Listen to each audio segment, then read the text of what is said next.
Oh, welcome to the Unparalleled Success Podcast. Seems okay. I'll turn you up a little bit. I might move forward. I'm being too casual there. Yeah, I might go like this. Okay, so now you're red. If I get if I get too intense, I'll grab the microphone and start yelling. Yeah. Victor Loading could have had. I don't know. I'm not calling. I don't know anyone past the first round. But we should probably do an official introduction. Absolutely. Yeah, that was just. Yeah, I just know you as Bosty. I don't even know if I'm Bosty. What your actual Bosty. name. My name is Matt Bostelar. Everyone calls me Bosty or Chicken Guy. Yeah. As I like to cut some rotisserie chickens. With that sword. With that beautiful, beautiful sword. I was gonna ask you about that. Okay. I had a few notes for the introduction. If I were to introduce you based on my own personal knowledge of you, I would say you have the greatest profile picture in the history of Sens Twitter. The current one, the photoshopped. The 2D Centurion with the... Well, I think I got to give a shout out to, that would be Slow Hands, my buddy Joe. I'm pretty sure. Could have been Ryan. Who had done that as well. Someone did that for me, and that picture of me yelling is a really old one from when I played soccer, and that was me yelling as a goalie. That explains it, because you look awfully sweaty in the picture. Oh yeah, I only sweat. Like if I am playing a sport, it is just pure hydration, but for like everyone else, because I cannot keep any liquid. Anyone who was at the Sens Summer Blogger Classic in the dome this summer, 45-degree dome, it must have been 100 degrees Celsius. It was an oven. It was super fun, but I just remember leaving the indoor dome and going to middle of July summer weather and being like, it felt like a fall day. I was like, oh, my arm's a little cold, even though it was still 32 degrees outside, because that dome had no air circulation. I thought Colin was gonna die. I thought I was gonna die. We all almost died. It was great afternoon. 10 out of 10 would do it absolutely. again. I'm really looking forward to it next year, and I'm hoping that I'll play better. I'll have only shutouts. I've heard some rumors of a winter one on actual ice, so that would be nice so that none of us get heat stroke. Oh, that would be fantastic. Back in the day, Callum Fraser, a.k.a. Green Shorts, used to show up, and he would just skate circles around everyone. I never went to one because I can't skate. I completely forgot how to skate. I used to skate as a kid, as a teenager. Didn't do it for a decade. Went to Kingston last year for New Year's Eve with some friends. We went to the City Hall skating rink, and I literally thought my ankles were going to break off, and it made me really realize that life is fleeting. I'm not a kid anymore. I don't bounce. And also, we tried to bring your sword into the studio to chop some chicken, but unfortunately your Uber driver wouldn't allow the sword in the vehicle, and the Algonquin College studio has a no food policy. So 0 for 2, we were out of luck. We tried to please the Twitter fans, but no luck on those. We'll see if we can get some of the television broadcasting students to get something going in After Effects. Make it seem like we got that sword in here and a very nice, exciting chop, but unfortunately, we couldn't do it in real life. We'll save that. We'll save that for next time. If we can ever do like an outdoor one or a in a house, we'll chop 2 chickens to make up for this lack of chicken chopping. You love to see it. And also in your Twitter bio, it says that you are a BBQ World representative and an occasional contributor to The Onion. Do you have any favorite Onion articles? Oh, God. That's a hard one off the top of my head. We'll probably go for my all-time favorite is the gun violence is unavoidable argument by the only country that continuously has problems with gun violence, just because it's so current right now, and they were ahead of the curve. Well, no, I guess they've had gun problems for a long time. Other than that, I just love The Onion. I've never actually contributed anything to it. I put that in there because I was wondering if anyone would ever call me out on it. Someone I work with once sent me a message very earnestly being like, oh, you've written for The Onion? And I had to be like, no, please don't tell HR. No, of course. They wouldn't mind. And also for our listeners, we've got the Sens and the Habs game on in the background here in Studio 4 tonight at Algonquin College. So if the Sens score, we're going to lose our minds, and you guys will know about it. Absolutely. Because the Habs, yeah. The Habs are the worst. Well, that's a really bad, but I think the fact that they're not... I'm finding it harder to hate the Habs lately. They have nothing obnoxious yet. Yeah, they have Max Domi and Gallagher, who I can't stand, but they haven't been good for so long. Like, Toronto had the same problem, but then they got stupid Austin Matthews, and all their fans lost their mind, so it became super easy to dislike them. But Montreal, I'm waiting for something. If they make the playoffs, I think my hate will go full-blown again, but right now, they're just not good enough to hate.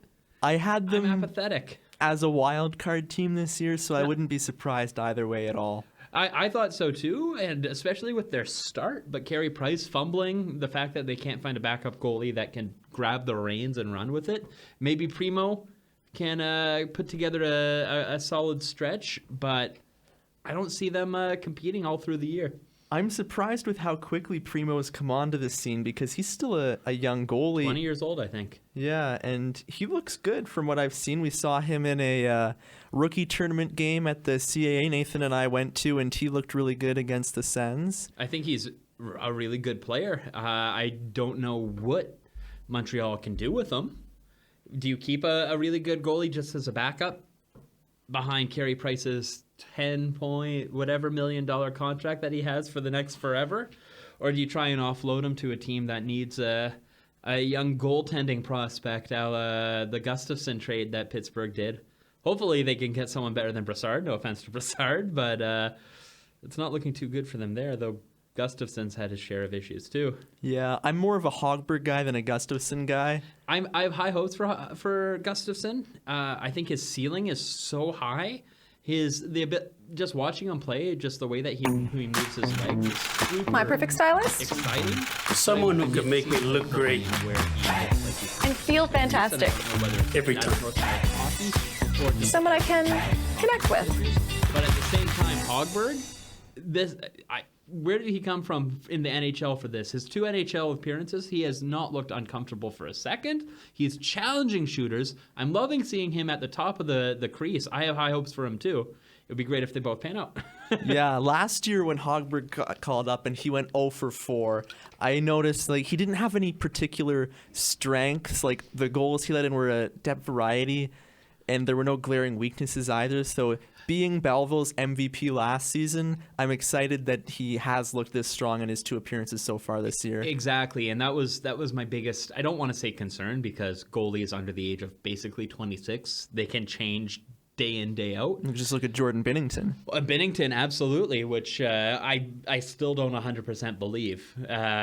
He's stringing together a good season so far, though. St. Louis, I think, right now is fumbling a little bit, not like the Sharks. But it's the fact that with Hogberg, the fact that he's come up and he's looking completely at home in an NHL crease has me higher than I had him last year. At the same time, I don't want anyone to sleep on Joey Decord. I think his skill set is completely unique, and we haven't seen a goalie who can play the puck that well since Marty Brodeur. And even then, I think if you put them up against each other, they'd be pretty close. And that's taking into account Mike Smith, too, because Smith has that crazy stick. But I need to see him win a few more games down in Brampton before I get too high on him. But I have made the hot take that he will be the goalie to hoist the cup for the Senators. The hottest part of that take for me is that you think that he has good puck handling skills. Oh, Decord? He needs more time in the NHL and the AHL to work on it. But if you look at some of his college videos, he is stringing tape-to-tape passes from like a Carlson length. He can hit someone right square in mid-stride from his net going over the red line, no problem. I can't criticize in the college games. Right. So I don't know. I can't criticize any goaltender's puck handling skills because I play goalie in adult shinny, and being a right-handed shot when I play out, it's impossible to find a right-handed catching glove. So when I try and pass the puck, I'm lucky if it makes it 5 feet. and it's Brady Tkachuk trying to take on Shea Weber right now. He's not making out too well. He's not too bad. The gloves are still on, which I think is a good thing for Brady. Yes, I think consider himself lucky. It looks like Duclair doesn't mind getting a little dusty with this too. No, you saw me try and play the puck in the ball hockey game. I'm pretty sure I kicked everything. Yeah. Because at a certain point, I'm like, my arms are too tired. I cannot use the energy, the little bit of energy that hasn't been sapped away by the heat to move the ball here. I'm just gonna kick it.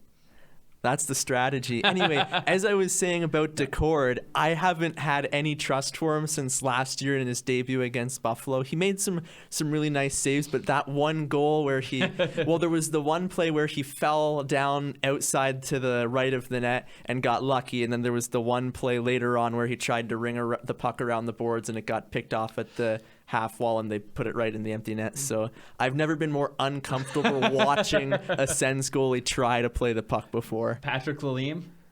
Patrick Lalime had some pretty bad puck movement back in the early 2000s as well, but that's before my era, so I'm fortunate enough that I didn't have to endure that. And I still love Patty Lalime, but oh my goodness, there were times where I'd see him try and this was, I think, pre-trapezoid too, so he would go out in the corner, get lost, and then kind of just shovel it a la Cece to the front of the net and then try and get back in time. I'm hopeful for Decord. I think I want him to succeed more than anything else just because I think he's a funny guy, and I love the skill set that a goalie like him might be able to bring to the NHL. He's got a long way to go, and he has two solid goaltending prospects that he's going to have to leapfrog, but give him time. Who knows? And also with Matt Sogard being highly touted from the Tigers, so that's true. That's you can't teach height, but also I don't follow Junior as much as I wish I had time to do. But he does seem like he has a very good, very technical game. He uses his height well. He blocks a lot of the net and just plays a very calm, technical game. And it's, I guess why we dropped. Was it Hollett last year? I want to say we didn't sign. That's right. Because he didn't look bad either, but he didn't stand out against a lot of the other players. Was Hollett also? I think Hollett had the worst luck, if I'm remembering right, as well, because Sogard was his backup goalie in Medicine Hat, who stole it, and then Sogard we draft and we drop him. Like that guy's gonna have a vendetta against large Danish people for the rest of his life. And that's funny because the backup goalie for Medicine Hat this year is looking very well as well, and he might actually steal the job from Sogard because Sogard is 11-6-1. He's down to a .905 save percentage, and I think like an 899 or no 905, but it was a higher goals against, wasn't it? Yeah, 2.73. Yeah. So that's the same as the backup goalie Garin Bjorklund, which I'm definitely mispronouncing. What a duo of names! Yeah, you got Sogard with the double A's. Yeah, and then Bjorklund. But he's out in Medicine Hat. 10-2 as well. Oh, so wow. He's just on fire. So what's his save percentage? It's only a .907, but he's younger as well. He's 17 years old. So all right, Pierre Dorian, when you listen to this, that would make a very good 4th round pick. He's already scouting them because we can't be not scouting anybody in European. All we scout is the CHL and NCAA prospects. Oh, NCAA prospects. You just get 10 of them? One of them's bound to work out. Though to be fair, we've had pretty good luck. I'm trying to think of the last prospect that didn't pan out for us in college to at least being an AHL player. I guess maybe Matt O'Connor, our snipe of that goalie. Poor O'Cons, a product of playing for the most stacked university team probably ever. My perfect stylist? Never translate. Someone who can make me look great. Here's a hot take. And feel fantastic. Matt O'Connor never got a fair Someone shake. I can connect with. He was a member. Well, he got the opening day. He got the opening day game, which was the worst thing you could ever do to a new goalie, in my opinion. The infamous reason for Dave Cameron being fired. It's so good. It's so good. I agree. He never actually got a proper team to play on because those bingo teams at the time were pure trash. No offense to the Binghamton Senators fans of that era, but we took every kind of serviceable player and tried to shove them into the Dave Cameron system, and even the Guy Boucher system, which first year fantastic, but afterwards he was so limited with the players he had, he kind of ended up trying to force a lot of things that I don't think worked out. And that just meant that we cannibalized our junior teams. Yeah. I try not to put too much of the blame on Guy Boucher from that because of all the locker room issues. Oh, he was... the only thing I blame Boucher for is that he was very reluctant to... sorry, just a nice little save by Nilsson. Another penalty. Get out of here. Montreal typical. Oh, come on, Gallagher. No, my biggest knock on Boucher was, especially in the final season, he was very reluctant to change his style, sitting a lot of the young guys when it was absolutely clear that the Senators were not going to accomplish anything, and not changing up kind of the system when it needed to be changed. Left me a little disappointed. I still think he's one of the smartest coaches in Senators history. I think he has done the fact that he got the Senators to within a goal of the Stanley Cup, and arguably closer to a Stanley Cup than even when we were in the finals against Anaheim, because I think there's no doubt in my mind that the Senators beat that Nashville Predators team that were missing all of their players and did not look like they had any energy left when they fought or when they went up against Pittsburgh. They looked good in the 2 home games, I believe, but they looked fine. I don't even want to say good. They looked like they were trying, but as soon as they were out of their own barn, they just could not match the compete level that Pittsburgh had. And Ottawa, that stupid Chris Kunitz had fallen that morning and hurt his shin or something. I think about it too often. Now that Kunitz is retired, who's your number one enemy of a opposing team in the NHL? That's tough. I root against Austin Matthews so hard just because I think it's hilarious. Get how Leafs fans, especially on Twitter, will jump to his defense at absolute anything. And like, what is it? Well, I would just tweet out things like Mark Stone good, Matthews bad, and I'd have 20 Leafs fans being like, Mark Stone, who? Just the worst rebuttals you could think of. But I also think he'd be really boring if he was traded away onto other teams. Who do I hate? That's the thing. With Ottawa so bad, it's so hard to really hate anyone too hard. I'm trying not to pick a Leaf or a. I don't like Joe Thornton. Okay. I think that might be something I'm not a huge fan of. I don't have anything crazy against him, but I don't think he's as good as people said. I think he's been a product of fantastic teams and just passing the puck when he knows when to pass the puck. I'd love to see him retire without a cup.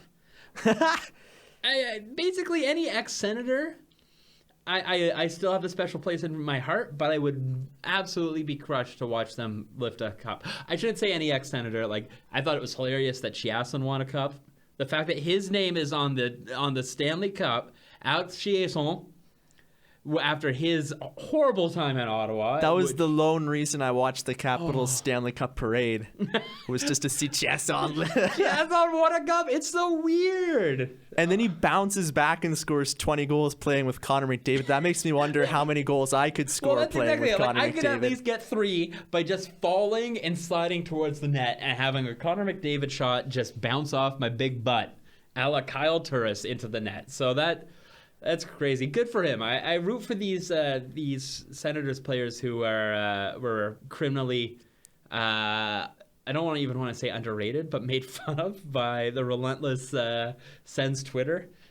So I like to see them win. I like to see former Leafs wins. So if who was it that has a chance this year? I forget who it was, but the fact that both Kessel and then was it Bozak? Yeah. And Bozak have won literally the year after leaving Kadri. So I don't even like Kadri, but I would love if Kadri won a cup with Colorado just so that it could be Kessel, Bozak, and Kadri all winning cups the second that they've left left the Leafs. So I guess my enemy is actually just Leafs fans. I just want them to be miserable. I want them to never see a playoff victory. I want all of their players to leave because I know how hard that hurts. Right. My least favorite player, just because I wanted to plug this in here, is Jeff Petrie. Yeah, Petrie, I don't know what it is about him. It's the same. I remember when he was being traded from Edmonton, a lot of the stats were like, "Oh no, Petrie's great." I'm not convinced. I think he's a fraud.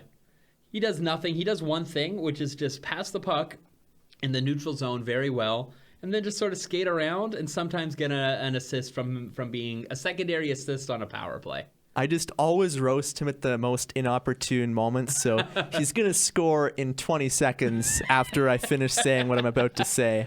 But I always just love roasting him because he's actually so bad defensively. Absolutely.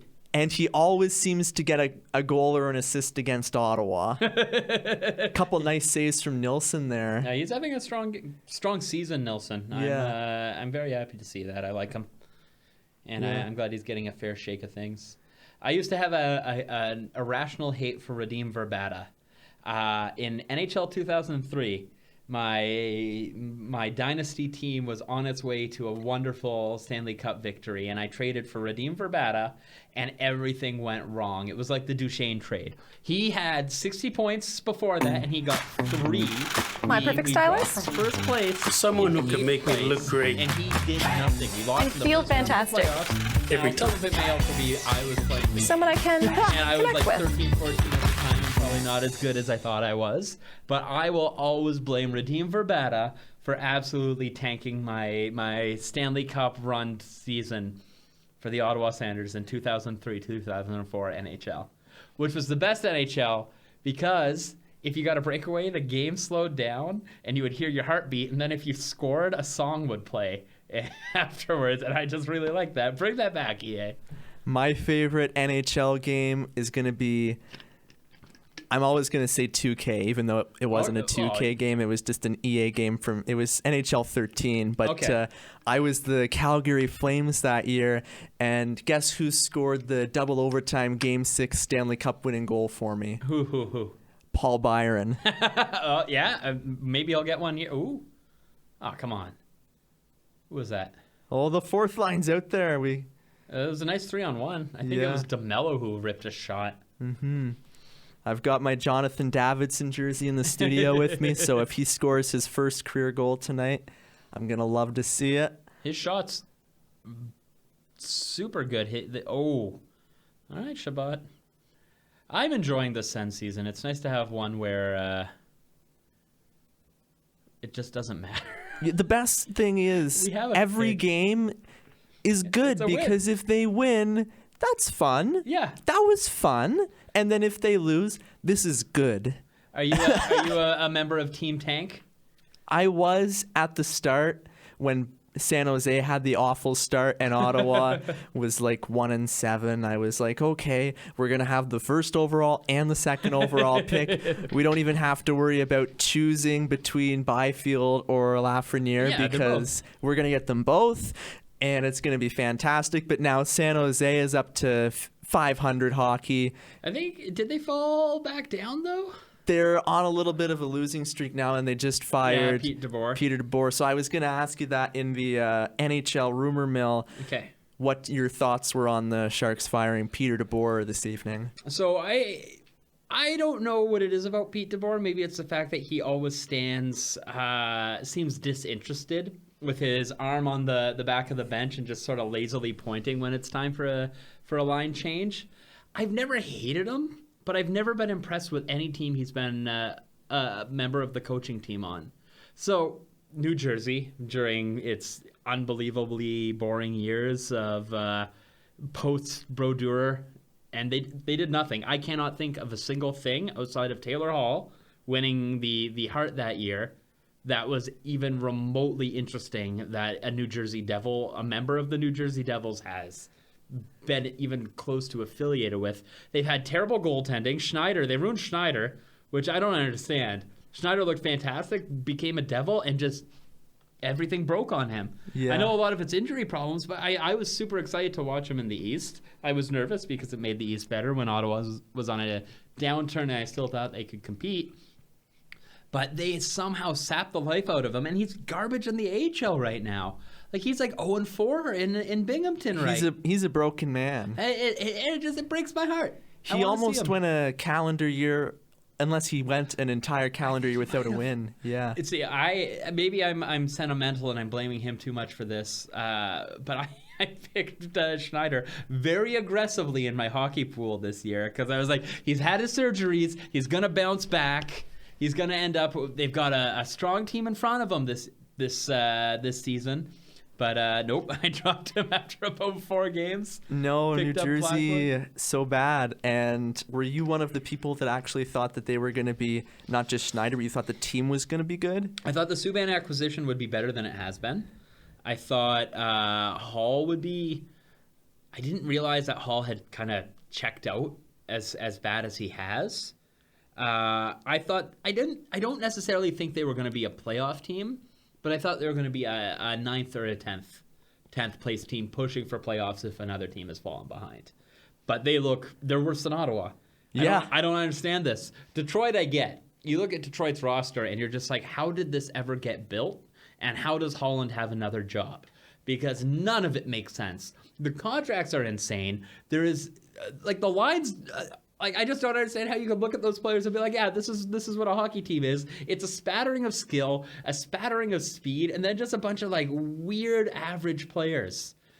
That's funny, the connection with Ken Holland, because I actually think the Edmonton Oilers roster on paper is worse than the Red Wings roster. If you look at their 4th line, and I did around the 15-20 game mark, and they had players who had played, multiple players who had played 15-20 games with less than 2 points.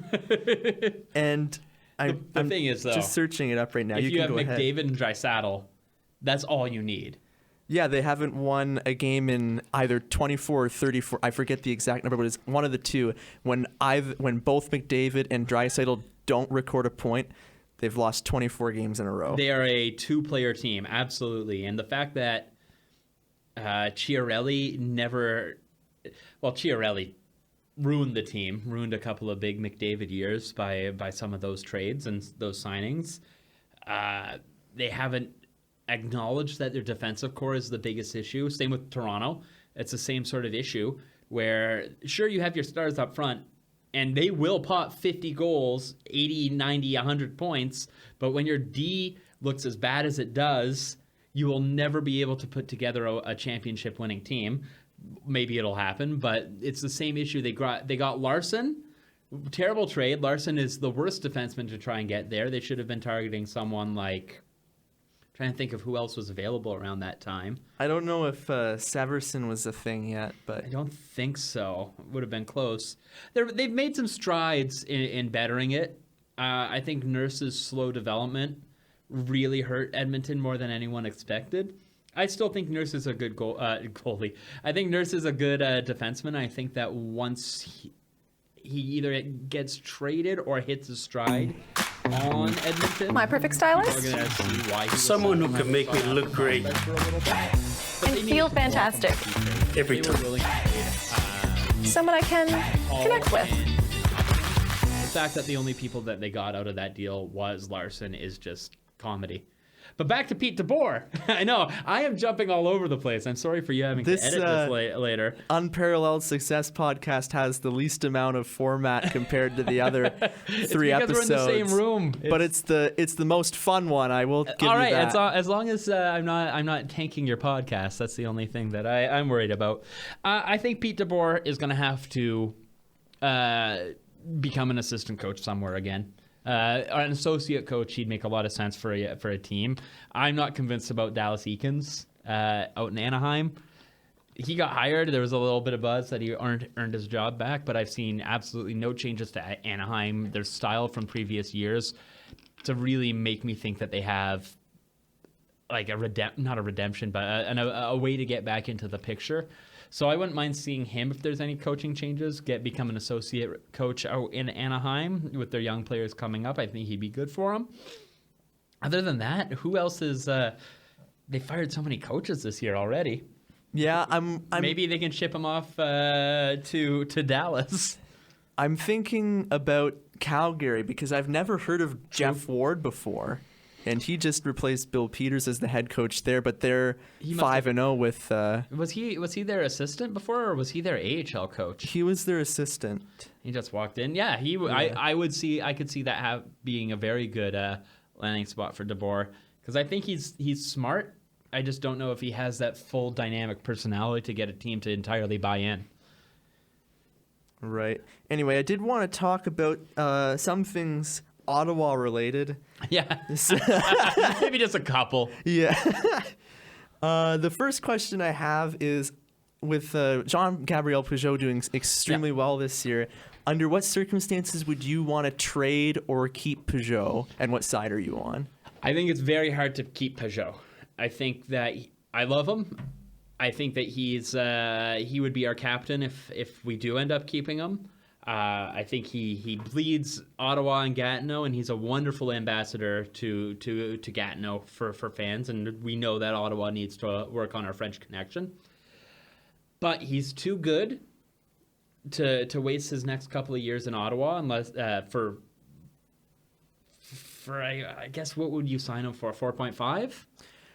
I think that's low just because of the season he's having. He could even be in the 5-6 range. Like that would be, yeah, I could see a team overpaying for him if they needed to. But I also think that on a better team, he's a Selke contender. I think a team that has a better system and a better goaltender, he as a third line center, potting 20 goals and being as strong defensively and such a strong penalty killer, I could see him being a Selke finalist. On a different team, I don't think any Ottawa player is going to be even close to the running for the Selke this year.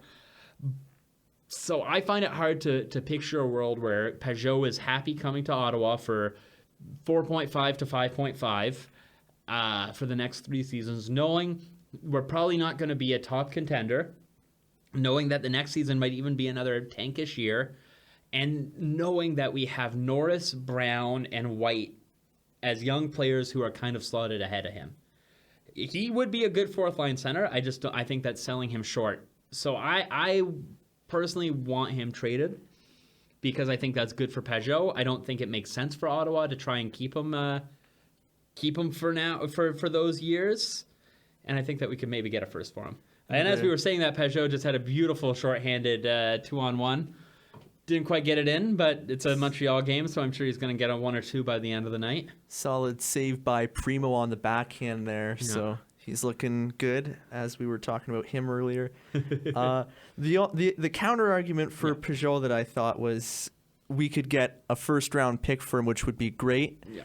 But and I'm actually going to agree with you, but I just wanted to go with the other perspective to make an argument, is that before this season, I thought getting a first-round pick for a player like Pageau would be a steal because he's only ever been a third or fourth line player. But he's never had he's only ever had one opportunity, was in 2015-16 when the Sens missed the playoffs, and he played like 20 games around February and March on a line with Zach Smith and Mark Stone, and for 26 games he put up about 24 points. So he was that beautiful time. Was that the 20-goal not Mark Stone, Zach Smith season? Yeah. That also comes into my mind. And a pad save by Primo to Chuck with another 2-on-1 there. He just couldn't get the puck up. The Sens are outplaying Montreal. Yeah, 26 shots. Yeah. But I don't want to run into another Zach Smith situation. I love Zach Smith. People can go into my Twitter history, and you will see that I was a staunch Zach Smith defender, and I would angrily tweet every time he scored. But that contract we gave him was not great, and we're still paying it a little bit. The fact that we have Anisimov, who I don't think is a bad player, he just doesn't really fit in with the Senators. His style feels like it's not something that we can build around, and it also kind of feels like he's not 100% all in on the Sens too, which I can't blame him. Dude came from Chicago playing with Taves and Kane and all these other superstars to a projected 31st, 29th place team. It's pretty hard to kind of wake up in the morning and play. And I have liked what I've seen from Anisimov. Like, he's scored some nice... He's got that lethal backhander, so he's done everything besides being injured, which... You can't ever blame a player for being injured. Right, but everything that's been in his control, I've appreciated his effort and what he's produced so far. Nothing against him, and I hope that maybe we can find a landing spot for him in the around the deadline, get a third or a fourth for him, because his contract is still kind of iffy. But I think we're gonna see teams that are competing. Like, can you imagine Peugeot out in Colorado? Like, Ooh, have him McKinnon, Kadri, Peugeot. Like that's like Kadri and Peugeot can switch up roles. They're both very strong defensive players. I think that My perfect stylist. Someone who can make me look great And feel fantastic. every time. Their goaltending is Someone I can when they're not connect with. lights out. The problem is they have a lot of injuries with them. But McKinnon is showing that one season wasn't a fluke. Landeskog will have to get better. There's no way a player of his skill set is going to sit at 10 points. And he was injured. He missed about a month as well. Absolutely, so he's going to get healthier and be right back on the top of his game. I think they're going to peak at the right time, a team like that. They're this perfect mix of youth, speed, and skill with some strong veteran presence. They're my dark horse to sneak into the playoffs in a fourth or a fifth in the West and just completely surprise 2 or 3 teams. If they had have won Game 7 against San Jose last year, I think they would have, because San Jose fell apart and everybody got injured against St. Louis. But if Colorado had have won that Game 7, which ended up being 3-2, and the Wilson game-tying goal was offside, so it was very close for Colorado. They could have just as easily won the Cup last year. No, I think that's true. I think that's absolutely the case. Though I do think Boston matches up better against Colorado than St. Louis. Colorado was a little smaller at that time. They didn't have the same sort of agitators that they do now. But I think it would have been a very close series either way. Funny St. Louis story for the listeners. Okay. Last year in February, I was visiting all the colleges that I had applied to, and one of them was Centennial in Toronto. So in February, my father and I took the GO train up and checked out the sort of the TV digital media broadcasting program at Centennial. And afterwards, we were at the GO train station at Danforth to come back home. And this lady, like, walking across the train station, comes out over to me, and she's got her arms extended, and she's like, "Cal!" And she's looking to give me a big hug, and I'm like, "Not me." And she gets closer, and she says, "Oh my goodness, I'm so sorry. I thought you were my nephew, Cal O'Reilly." And I said, I wish. Yeah. So I'm like, if your nephew's Cal O'Reilly, then your nephew is also Ryan O'Reilly. Yeah. And she's like, yeah. And she's like, yeah, I just, every time I come back to home to Toronto, every time I get on the Don Valley Parkway, I'm just like, this is my favorite place in the world. There's no place like home. I'm like, okay, this lady's insane. Don't you love those meetings? It never happens in an airport, but it always happens in like a train station. You end up talking with someone and you're just like, this is an off moment. Something about trains. They're comfy on the inside, but people around them are weird. Anyway, so because of that meeting, I picked St. Louis to win the Stanley Cup. You can tell the family connection. I made out very well. Did you put some money down? I did. I won my annual playoff pool, which nice. I do the bracket challenge every year, and this year is going to be the first year I won't be in Gananoque, so we'll have to branch out, and maybe you can try your luck in the Ryan Woods bracket challenge. I am absolutely in, and if I like to make the hot takes. I like to try and be the only one who would make this sort of pick. So please let me know. Yeah, I'll start working on it now. I was the only one who picked St. Louis this year, and usually I like to make my pick at the start of the season. Yeah. This year I went with Dallas over Toronto in the finals. That's not bad. Toronto might be a little tough to make that stretch, but Dallas and the fact that they're still looking together after their the coach firing is My perfect stylist. Someone who can make me look great And feel fantastic. I'm not as every time. confident as I was at the start. Someone I can connect with. I thought they were going to have a big chip on their shoulder trying to prove that was such a fluke. But I could see it kind of like Washington, where they have a up and down season after being promised success for so many years before, and then just coming in and killing it when it actually matters. They'll get by the first round and then just coast. So maybe Colorado over Tampa is my early gut feeling. Yeah. I love when everybody says that Tampa Bay isn't good right now because they have 5 games in hand on everybody. They've only played 27. Sure, they're 10th in the conference. They're in the Atlantic, right? Yeah. Yeah, so they have Ottawa, Montreal, and Buffalo, who Buffalo's hot start has quickly evaporated. Who they didn't still see get to that play coming? them. It's like, okay, we get it. Jack Eichel is good. Yeah. So they've got basically a free 20 points still to gain on us.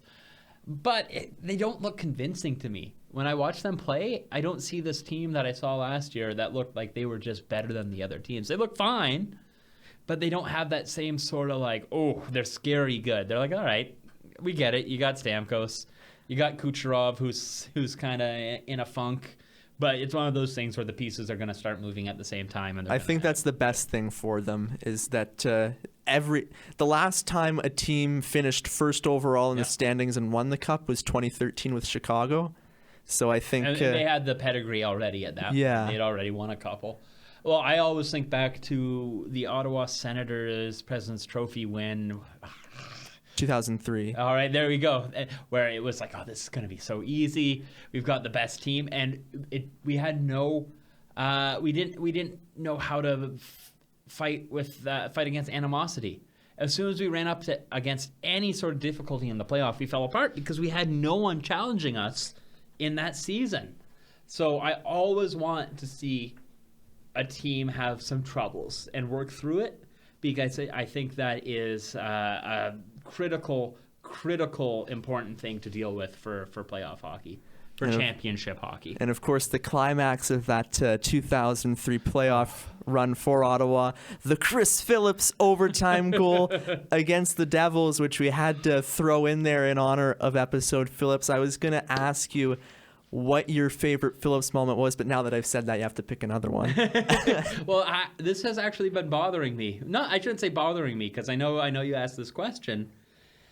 It's hard for Phillips because his strongest aspect of his game was just being so steady and consistent, not really thinking about his big plays or anything like that. It was like, okay, there's Chris Phillips behind Zdeno Chara and Wade Redden, who is just such a nice calming presence. The Phillips My perfect stylist? Where it was just this Someone who can make me look great. And the big rig were going to And feel fantastic. Every time. Someone I can So I thought connect about with. that, but then I have to give it to his 1000th game. I didn't want to give it to it because of recency bias. I'm like, oh no, I'm just remembering it. But it was the sheer elation on his face after that second goal, because you could tell he was as dumbfounded as anyone else that he managed to get 2 goals in a 1000th game. Like he couldn't do that any other time, but it was the hockey gods had bestowed upon him a solid 2-point performance, and it was just how happy he was and how happy the rest of the team Just was. laying on the ice. That's exactly it. Like I close my eyes, I think about that when I think about Phillips. And I know recency bias is there, but he had a solid career with the Senators. I also loved, my favorite Chris Phillips fact is whenever he scored a goal, which was like twice every year, Dean Brown and Denny Potvin would always bring up this statistic that the Sens were like every time 85-10 in Chris Phillips' career when he scored a goal. See, I always thought about that. I'm like, was it just because the Sens were winning those games so bad that even Phillips felt like he was allowed to shoot at the net? There must be some sort of correlation. No, he's a good Ottawa kind of staple for the Senators. What do you think about the jersey retirement? I'm going to be in attendance. I think it's fair as he holds the franchise record for most games played. I think on a more storied franchise, it would be hard to justify retiring the number 4. But Ottawa is still, we're 27 years, 28 years now. That's still very young it's still pretty young for a sports franchise. And the fact that we haven't had the opportunity to build a lot of lore, retire these numbers. It's fun. Yeah. People enjoy this. Chris Phillips enjoyed it. It's just a nice thing to do. Get a couple of numbers up in the rafters and just kind of go with it. We don't need to be as traditional as some of these other franchises, in my opinion. Now, I'm not saying retire like, I'm trying to think of someone like Smolinski for 5 solid series in the early 2000s or anything like that. But Chris Phillips played his entire career here. He was a number 1 pick, most games, like you said. He retired here, which unfortunately we can't say is happened with a lot of our other franchise players. And with Carlson, well, maybe he might come back. Fingers crossed that he can do at least a twilight season or something like that. But Daniel Alfredson, of course, was the hardest one to see him retire in another jersey. So yeah, enjoy it. Lift up that number 4. Cheer for it. That's my take on it too. A couple additional thoughts on that was you just mentioned who else would you retire? Yeah. And Chris Neal, 25. Is that where we draw the line and say we can't retire his number? That's exactly it. I know that might sound a little. People shrug. Why Phillips but not Neal? And I think it's solely the role. And I know that's unfair to Chris Neal, but he was the agitator, the energy. He was a fan favorite, but he was never like, oh, that guy's a great player. I was like, oh yeah, Neal's not bad. And Chris Neal, though, in his defense, put up a good amount of points. Thanks to kind of Brian Murray realizing, hey, shove Chris Neal in front of the net on a power play and no one can see around him and he'll bunk a puck in every 2 or 3 games. And he never got suspended.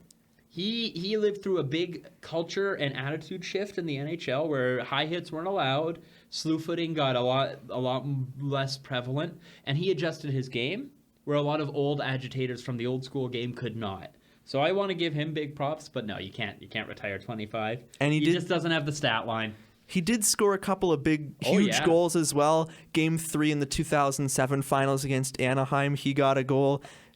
Overtime winner in 2012 against the Rangers, and then everybody's favorite Chris Neal memory, just pounding Tanner Glass behind the net. That was all. Chris Neal fights. I never thought that he was the best fighter in the league, but I put him as one of the scariest fighters. He just had that intimidating look to him that like, I don't care who you are, I'm gonna fight you. The Borowiecki kind of shit-eating grin that you would see him skate up and down the ice for, just waiting for his opportunity. Almost as scary as Chris Simon. It's pretty close, but I don't know. Chris Simon was a different breed. Who do you think the best fighter Ottawa's ever had has been? I think it would have to be Chris Neal, just because of the longevity. Yeah. Ben Harper had a good record last year. He didn't lose many fights, but McGrattan too. You can't give him up. Right. I think Zdeno Chara for me. I will always remember him just completely manhandling. Was it McCabe in Toronto? Just holding him at arm's length. Maybe it was Caberlet. I can't remember who it was. Which I guess I'm saying I always remember, and then I'm like, but I don't remember the other. Just shaking him and pounding him. So, though Chara picked his battles, so maybe not. Chris Neal, just for the legacy. And Chris Neal did get that upset victory over Chara in the one fight. Yeah, absolutely. Friends that that happens to Ottawa a lot, I find. And maybe that's going back to our locker room issues and the fact that our coaching shifts a lot, but we trade players away, and then when they come back, we end up kind of fighting a little bit. Was it Gryba with 3 fights in his first game back with Edmonton against Ottawa? Yeah, absolutely. And then even Turris and Bobby Ryan kind of got into it, which is, well, there are rumors of locker room strife, of course, in that era of Senators' time. And I think that was more so like Turris sort of gave Bobby a whack on the fingers as well. Yeah, like, come on, man. Yeah. Come on, Kyle. Man, you can't walk around Westboro and take slashes at our Ottawa Senators' fingers. It's not fair. Funny story. I hated the Turris Rundblad trade when we made it. My friend Hartman was like, "Are you an idiot?" I was like, "No, Rundblad's gonna be really good." And Turris, he's a little punk, you know. He's forcing his way out of the trade, and he's only been in the league for 4 years and third overall pick, thinks he's entitled. So I'm not afraid to admit when I was wrong, and that was one of them. Well, the only defense I would say is we basically traded Tarasenko for Rundblad too. So I'm like, okay, you know what? It was a muddy situation. People who thought Rundblad were going to be good. It wasn't just Ottawa. My perfect stylist. Someone who can make me look great. And feel fantastic. Every time. Someone I can connect with. were ridiculous. And he did have one good year in Chicago before he dropped off, which is funny because I think Chicago gave up Christian Fisher for Rundblad. So the moral of the story is nobody should have ever traded for David Rundblad. Yeah, Rundblad has the unfortunate history of always being on the losing side of the trade. Absolutely. And so now at the 55-minute mark of the podcast, oh my goodness, on to question 3. Editing is going to be a blast. I don't even think I'm going to bother editing. I'm just going to roll with it. You're just going to see anytime there's any gap in airtime, you're just going to close it. We may even end up having you on episode 5. Like, we'll just split it up into... Absolutely. Hey. So who should we name episode 5 after? This is... I've thought about this too. I'm older, so my first thought was Sammy Salo. He was the first Ottawa Senators number 5 I remember. His ridiculous shot, and back when he was on the Sens, before he was with the Nucks, he was shooting the puck with so much force. It was scary, the noise of it hitting the glass, and this was before the nets were up in the stands as well. Ooh, so that's my first thought of Sammy Salo. Then I was thinking, I'm like, well, Schubert, but he wasn't a Senator long enough to really justify a team or an episode name. And then I'm thinking, depending on your next guest, you might have to just go for Cece. If they do not remember the Salo or the Schubert years, or was it Greg DeVries? Right. I'm trying to think. Yeah, Greg DeVries, who when I checked on this, I was like, he's got, 70 Sens games? Or was it? There were more than I ever expected. I'm like, oh, yeah, we had him for 10 games at the end of a season. Kevin's going to be very disappointed that you didn't bring someone up. Who? Brian Lee. No one needs to remember the Brian Lee years of the Ottawa Senators. They were... Brian Lee, was he Muckler's last draft pick? I think he was. I think he was the first round draft pick. Yeah. And I know that it's all scouts, it's not just that, but it was such a poor decision to pick Brian Lee because he didn't look like he wasn't at all what Ottawa needed at the time. We needed someone more dynamic. And he didn't even have that solid of a junior year. He was definitely slated in the first round. But who did we pass? Kopitar? There was a solid 4 or 5 afterwards that in defense, a lot of other teams passed as well. But I was just like, nah. So I've blocked Brian Lee. I am very against bring back Lee. I say bring back Kevin because he helped organize the ball hockey tournament, and that was quite nice. And he also does a lot of good charity stuff. But... do not bring back Brian Lee. He can continue being, I believe it was a real estate agent or something someone had tracked down. Or was he in a front office somewhere? Some senator, I don't remember which one, is a real estate agent in Toronto now. I'll try and figure out who it was. Some failed draft pick. Yeah, you're right. Kopitar was 2 picks after Lee. But it was a weak year. We've got Gilbert Brulé, Jack Skilly, former Ottawa Senator PTO Jack Skilly. Yeah, absolutely. And after Kopitar was Mark Stahl, so he had a few good... We wouldn't want him now. Yeah, okay, you know what? Maybe I was just harsher at the time, but I still think Brian Lee. The thing about Brian Lee was he always looked confused. He would get a penalty and he'd just sit in the box, just kind of staring forward like he wasn't sure where he was. It was like he was constantly in concussion protocol. That's the Sens' first-round pick defenseman side effect. Jared Cowan, Cody Ceci, they always got the mouth gaped open. What's going on? I don't get it. Because these players, Cody Ceci is the most frustrating Ottawa Senator of all time, in my opinion. Because he would have... bouts of a game where he looked fine, and then it was like his brain shut off. The puck would be in our zone, and he would just shovel it into the middle of the ice every time, and then for some reason, all the coaching staff is like, well, he plays a lot of minutes. And it's like, no! Stop! And now we see him in Toronto, where everything was supposed to be fixed, and he is the exact same player, if not worse. I don't get it. And everybody knows now because the Leafs fans don't shut up about it. Oh, which is maybe that's my favorite part of this year is the fact that Cody Ceci did not inexplicably become a good defenseman, and we would have to sit here and watch him perform well with the Leafs. Maybe you got to give the number 5 episode to Cody Ceci because there's just so many Ceci stories as of late that there. But I want it on record that Sammy Salo is a unheralded Ottawa Senator. Well, I was glad to get your insight on that because I would have overlooked Salo because I'm only 20, so I didn't start watching until 2007. That was my first thought. I was like, okay, I got to remember the audience now. Sure, I grew up in those horrible Leaf loss playoff eras, but not everyone did.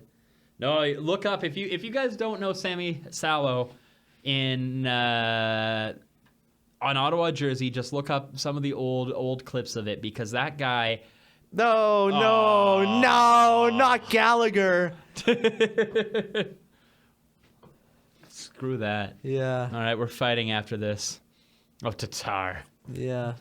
Gallagher was with the screen in front, so I thought he, Can we talk about that Nilsson mask? I know I tweet it every game I see, but I'm on board saying that this Nilsson mask is one of the top 5 best goaltending masks of all time.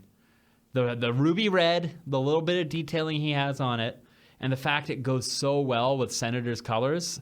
Oh, what a lucky goal, you piece of crap, Gallagher. Mm-hmm. But I just love it. Maybe it's also just because Anderson hasn't had a nice mask in a decade.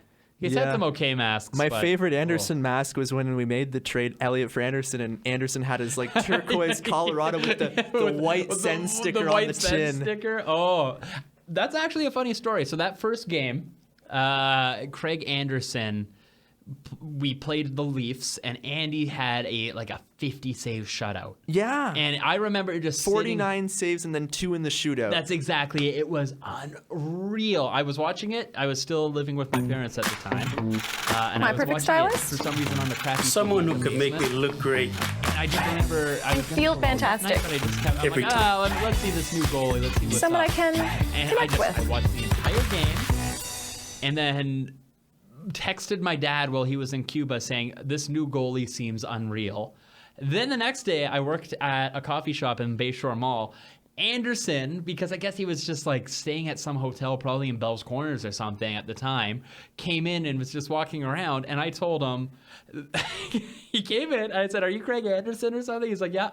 I said, that was the best goaltending performance I've ever seen in a Senators jersey. And he said, well, I don't know about that. And I said, well, I do. And I remember thinking, what a weird thing to say. After that, and he was like, oh, okay. And I'm like, you don't need to pay for your coffee, your $2 coffee. He's like, goodbye.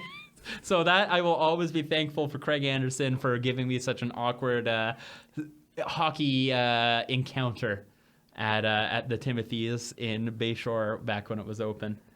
I ran into a couple of Senators there once. We'll save that for later because the last question, I always love the stories I get when I ask, so we'll save that one for that's a teaser, everyone. Yeah, you gotta stay tuned till the end. You never know when that question's gonna come up. Could be in a couple hours. Could be on episode McCulloch. Yeah. Oh God. Perfect. So what are we going with now? We talked about bringing a few players back, and this is never going to happen. But a few weeks ago on a Sens game, I think Bruce Garrioch on Question Period was saying that Mark Mathot wants to make a return to the NHL, and I couldn't see it happening with any team in Ottawa. But we just sent Brandstrom down, so that opens up a spot on the left side. On a scale of Joe Corvo to Chris Kelly, how much interest would you have in bringing back Mark Mathot? So are we saying that Chris Kelly is the high? That's my So I would go out of this, and this again is an older one. I would go Mike Comrie. So Mike Comrie we had for a lot of the mid-2000s Senators success. And then we got him back again a couple years later. And everyone's like, oh yeah, okay, Mike Comrie, his dad owns the Brick. Cool, we'll get him again. And that's how I feel about Mathot. He was so good for Ottawa for so long. And him paired with Karlsson, that was just, it was amazing to find two defensemen that played off each other so well, kind of out of nowhere. Like the Mathot trade, the Foligno for Mathot trade, especially considering Foligno had, what was his crazy season? An 80-point season?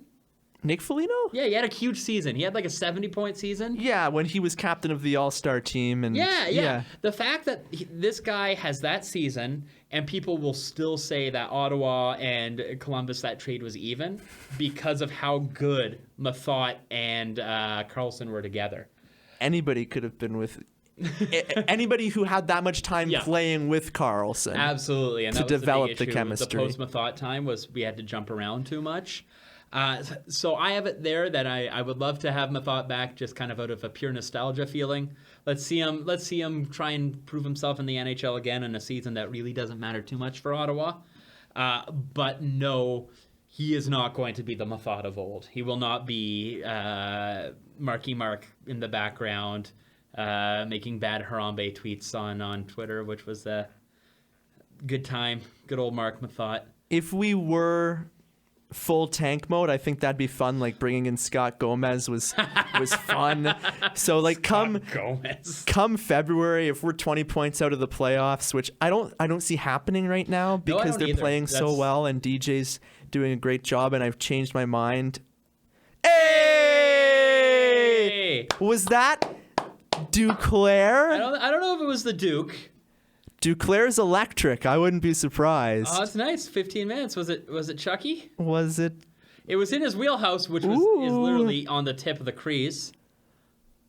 And Peugeot out there Reggie? too. Yeah. Shot from the corner. Ennis out in front. Peugeot with the tip. Rebound to Chuck. All right, buries that's it. nice. Ennis. There's a player that I did not expect to like as much as I have. With his small frame, I was like, yeah, he's going to just kind of be a nothing. But watching him play, especially on the power play, which isn't saying much about our power play, I've really started to dig his game. Mm-hmm. And so we're kind of back to the Mathot thing. If we end up out of the playoffs enough that which I don't think there's a hope for Ottawa this year for really competing in the playoffs. I think that it's going to be tough for us to even make the wild card picture, but I don't think it's the doom and gloom that was going on where we were going to be the clear last place team. We were going to challenge Colorado for their horrible season of years previous. I think we'll probably end up 10th, 12th, somewhere between, probably closer to 12th in the East. And it might not make as much sense to offload as many players as we do. But if we do end up doing the full offload, like we get rid of Hainsey, which, I don't know, I looked it up today. He's making $3.5 million. That's wild. That's way too much for Hainsey. But if we lose players like that, then yeah, bring Mathot back in for like a 20-game, like, enjoy being a Senator celebration. And at that point, we'll be keeping Brandstrom down in the AHL for the playoff run, and maybe even Wolanin, depending on how he looks when he comes back from injury. I need to see him because he missed all of training camp, and that's so hard on a player like him. That sort of speed-based, not that he's crazy fast, but he'll pinch, he'll push. He needs time to gel with the team. I wouldn't be surprised to see him play 5-10 games with the AHL and then bring him back up. And if I don't know what the number is, but if that qualifies him to go back down for the playoffs, that'd be huge. Because imagine Belleville's left side in the playoffs of Brandstrom, Wolanin, and Lajoie. That would be real good. Ottawa's lucky that we have so many up-and-coming defensive prospects. Thompson, is he a left shot or is he a right shot? He's right, which is huge. Which is great, yeah, exactly. So we've got a lot of good shooters coming in. So it's kind of too bad for Lajoie because I think he's kind of behind a bunch of other people, but I hope he puts up some good numbers and can find a place in the NHL because I think he's a pretty good player. And Bernard Docker as well. So there's makings of a huge top six. My perfect stylist. A mystery for me. Someone who can make me look great I was really excited. And feel fantastic. every time. Someone I can connect with. In North Dakota. We'll see if he can get it together. Mm-hmm. Anyway, my final point on the Mark Mathot, you brought up Comrie as a player who was brought back.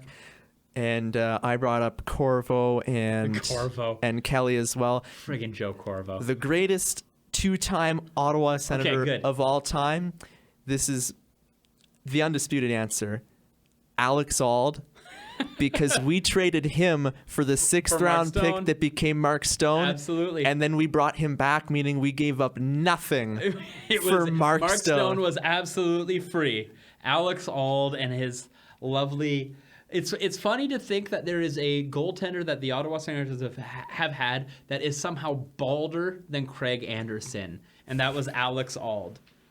My favorite Alex Auld memory was the Sweden series in 2008 to kick off the season.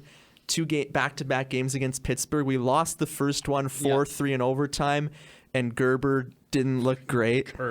And then the second game, we actually beat Pittsburgh 3-1, and Alex Auld was like half a second away from a shutout in his Sens debut. And so that was the first full season I watched as a Sens fan.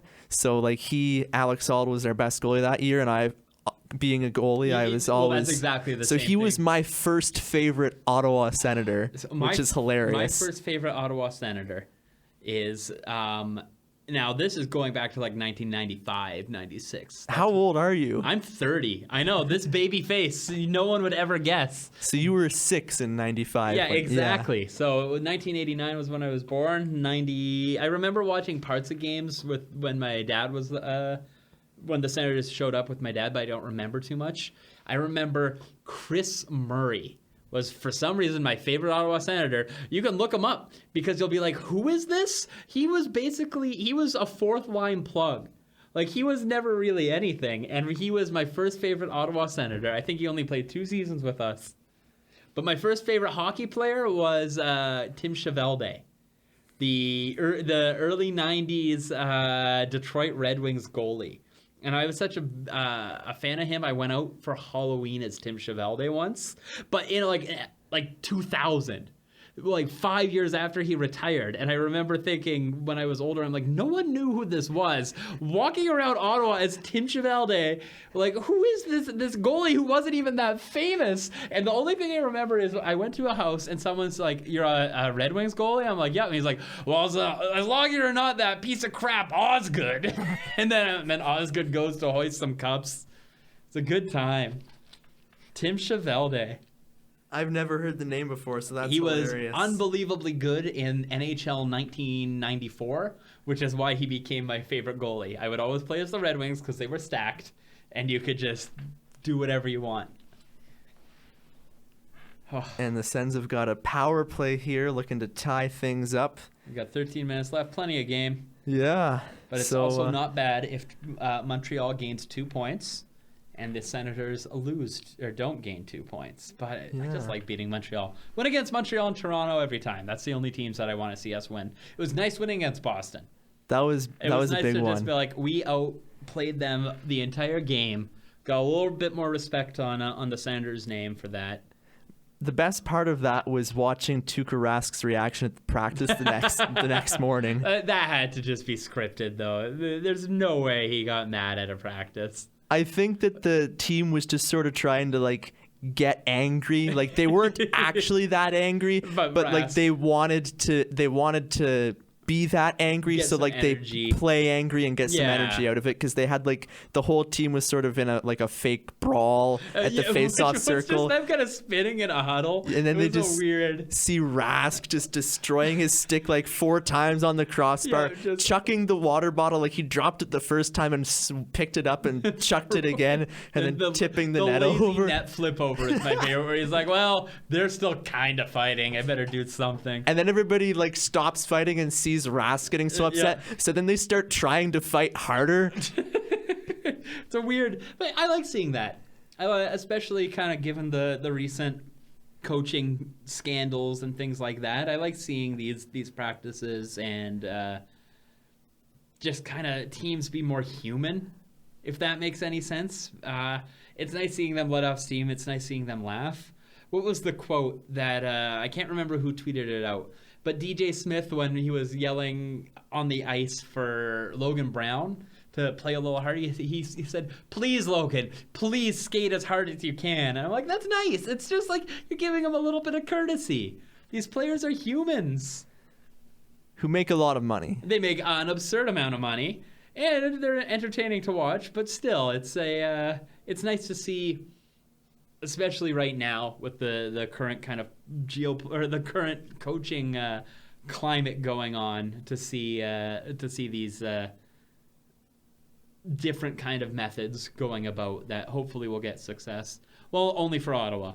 Every other method should fail horribly, and all the other teams should somehow lose every other game.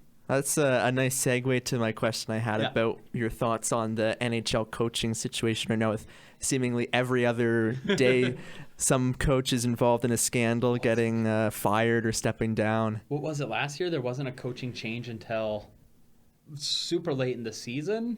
Or no, it was 2 years ago.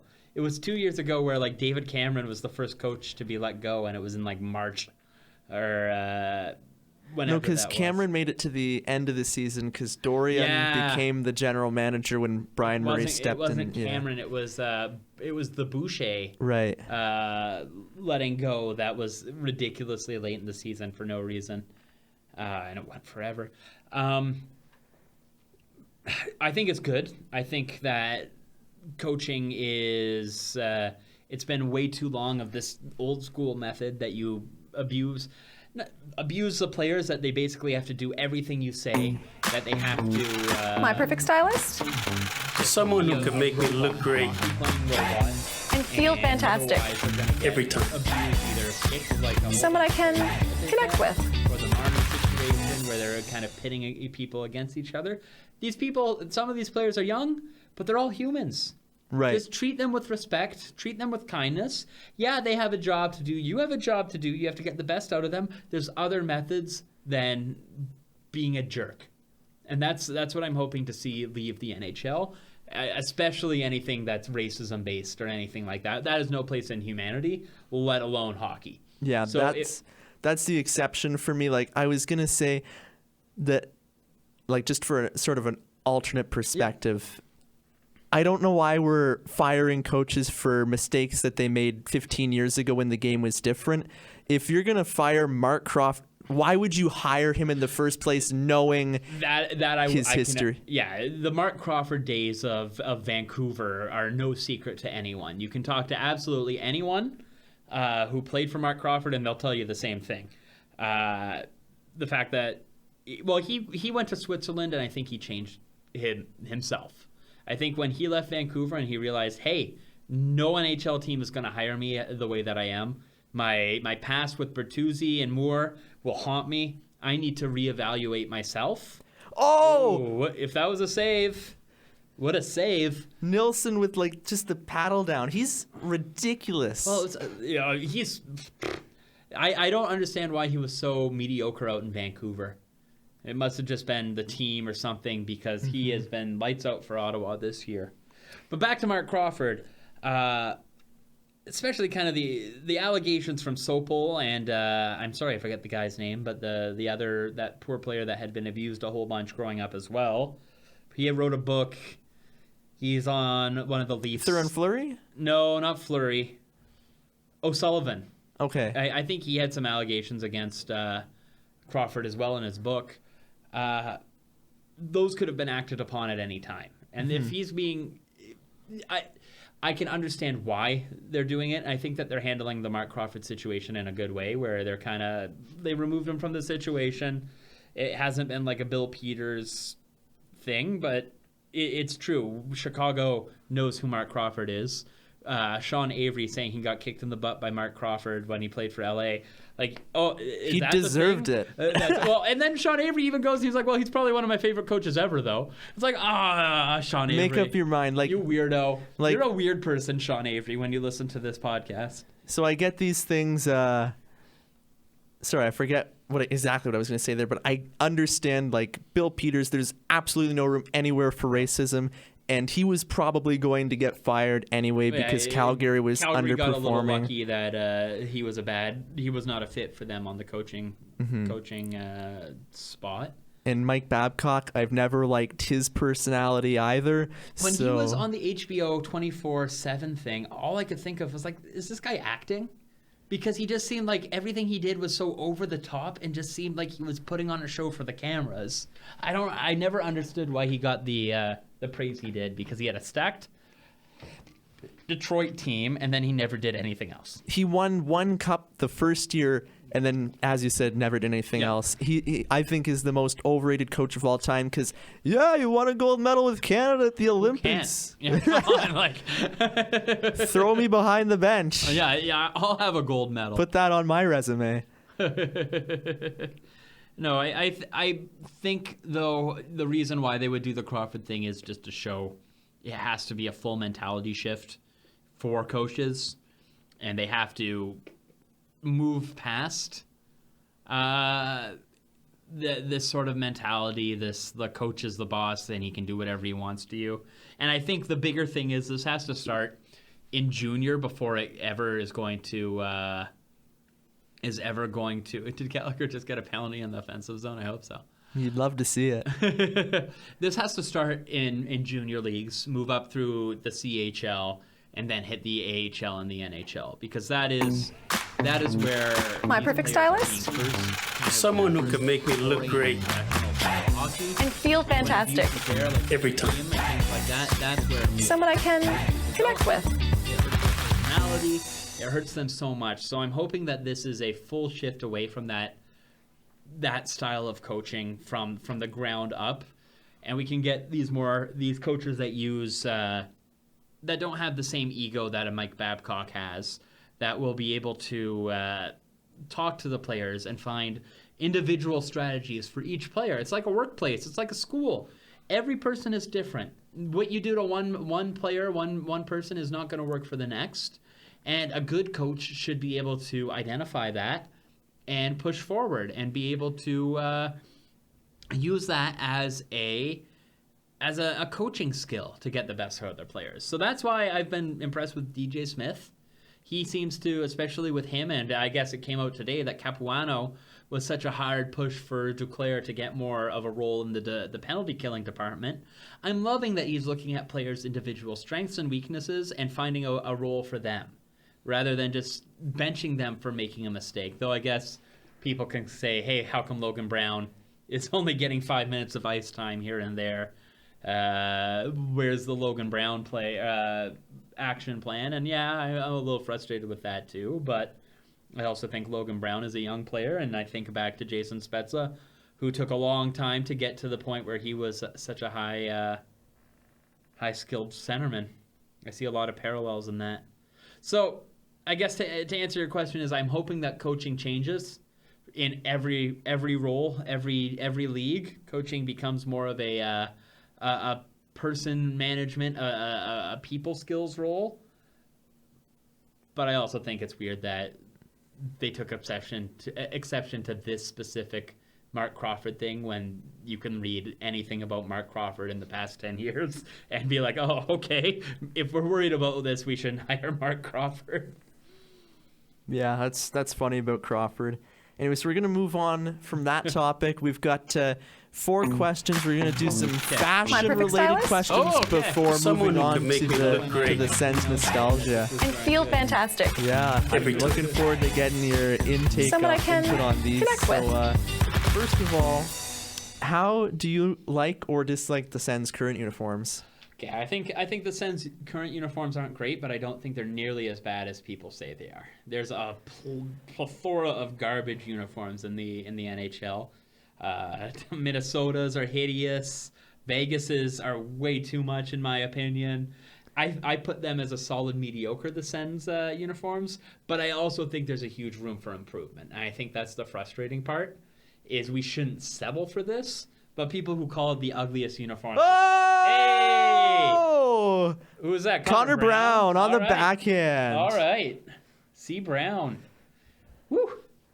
Sorry That's for some overtime. anybody who See- had their headphones in with the audio all the way up I there. was going to say this podcast is going into overtime. Same with the Sens game, maybe. Oh, we wouldn't want to jinx anything. Yeah, but not knock on whatever particle board is in yeah, the we studio. can't have the Sens that pick was up a 2 nice points in goal. regulation.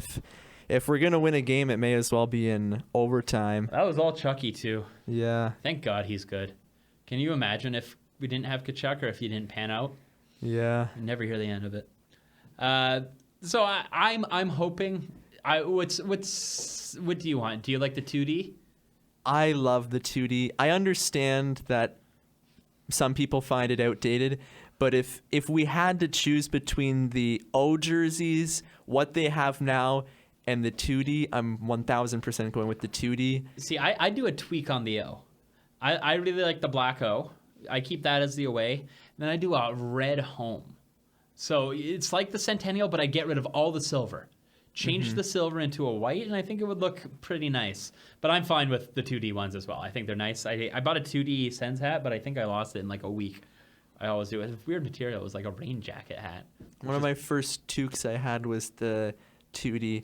I only have the one 2D jersey, though, which is an Alfredson jersey, which cost me $450 because I went to his retirement game, and that was the cool thing. So hey, it's a good thing to have.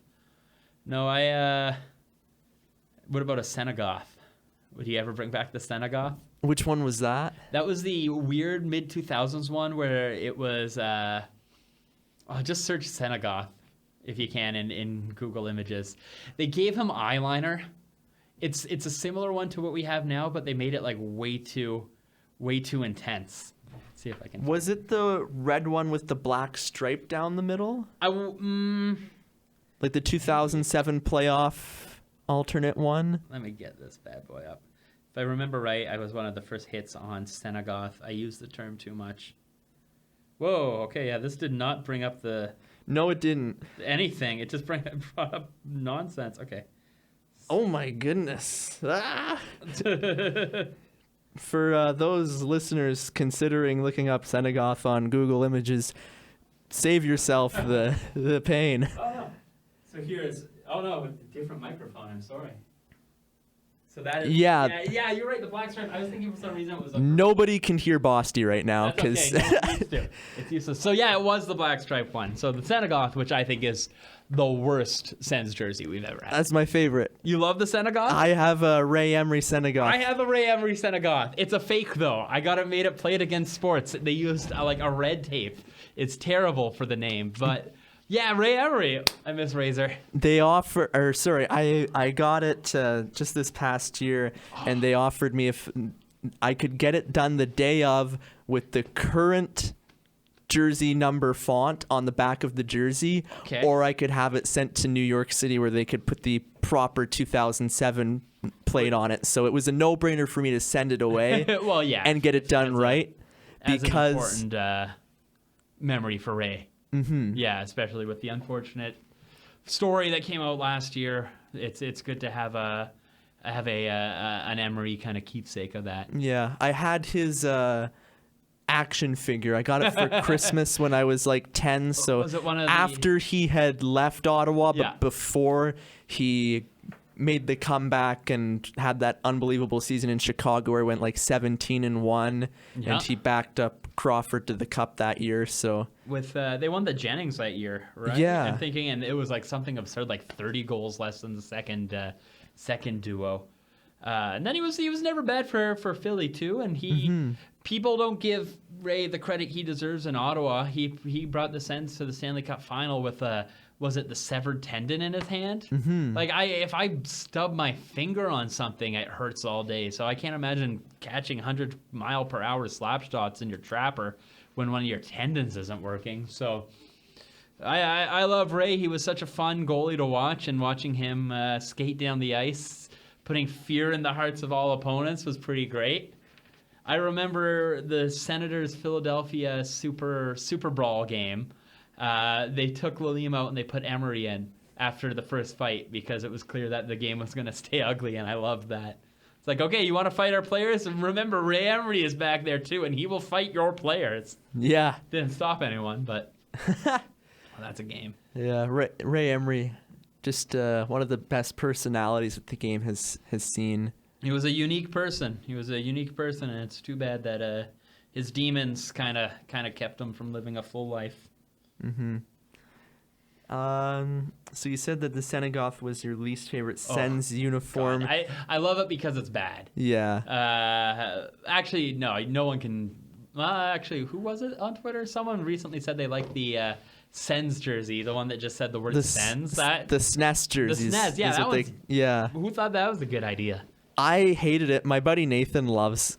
I don't know if he loves them. He just doesn't mind them, and he says he wants to add one to his collection. But I thought they were because you can't have your team nickname on the front of your jersey. Tampa did it with bolts. Yeah, and it looks like trash. And the Thrashers, they didn't do the nickname, but they just had Thrashers written. Anytime you have writing on your jersey, unless you're the New York Rangers. And even then, My perfect stylist. The Rangers get a pass only 'cause Someone who they're can make me original look great.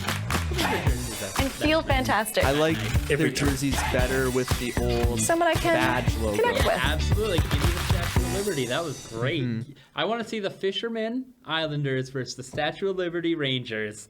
Bring those back. Give us a stadium series, because that would be great. I would be down for that plan entirely.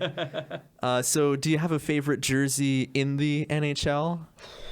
Ooh, that's a tough one.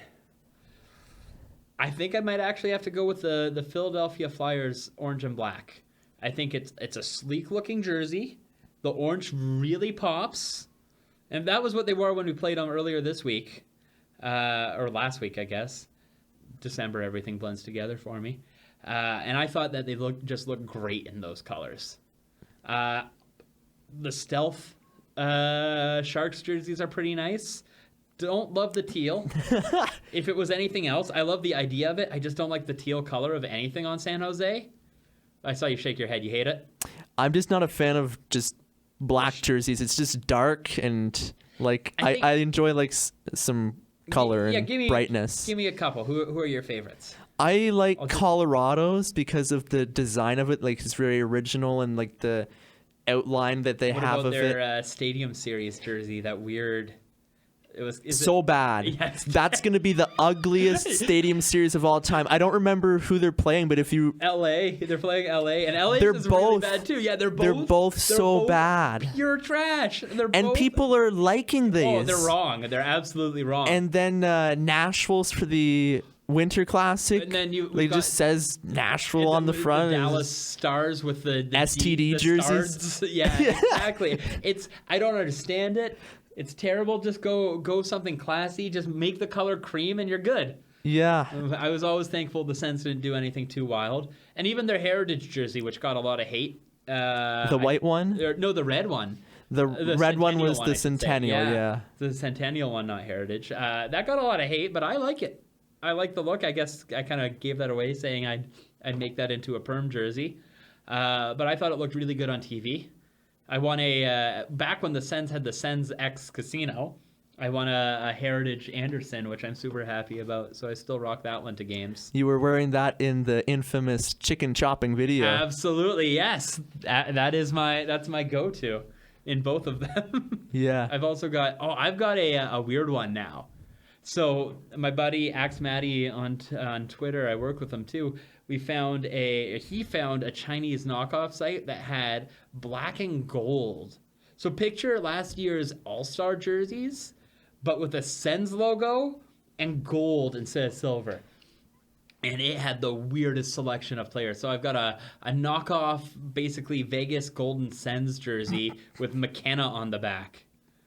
That's outstanding. Yeah, it's great. I love Mike McKenna too. I think he's a great personality and he's a good podcaster. I enjoy listening to the Golden Knights intermission shows. Yeah. Last year, I didn't miss a single Golden Knights trade after the Stone trade. And this year, I watched about the first 10 until I traded Stone, O'Reilly, and Barry for McDavid and Heiskanen in fantasy because that's an easy trade. Yeah, so who gave you that trade? A guy named Ben Brawley in my fantasy league. Hey Ben, that was a bad trade.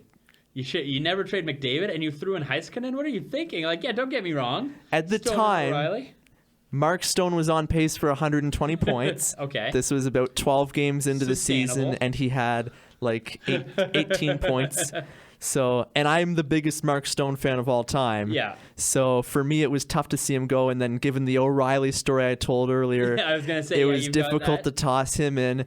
And Barry was my preseason pick for a Norris nomination. I drafted Carlson on my fantasy team, and John Carlson, of course.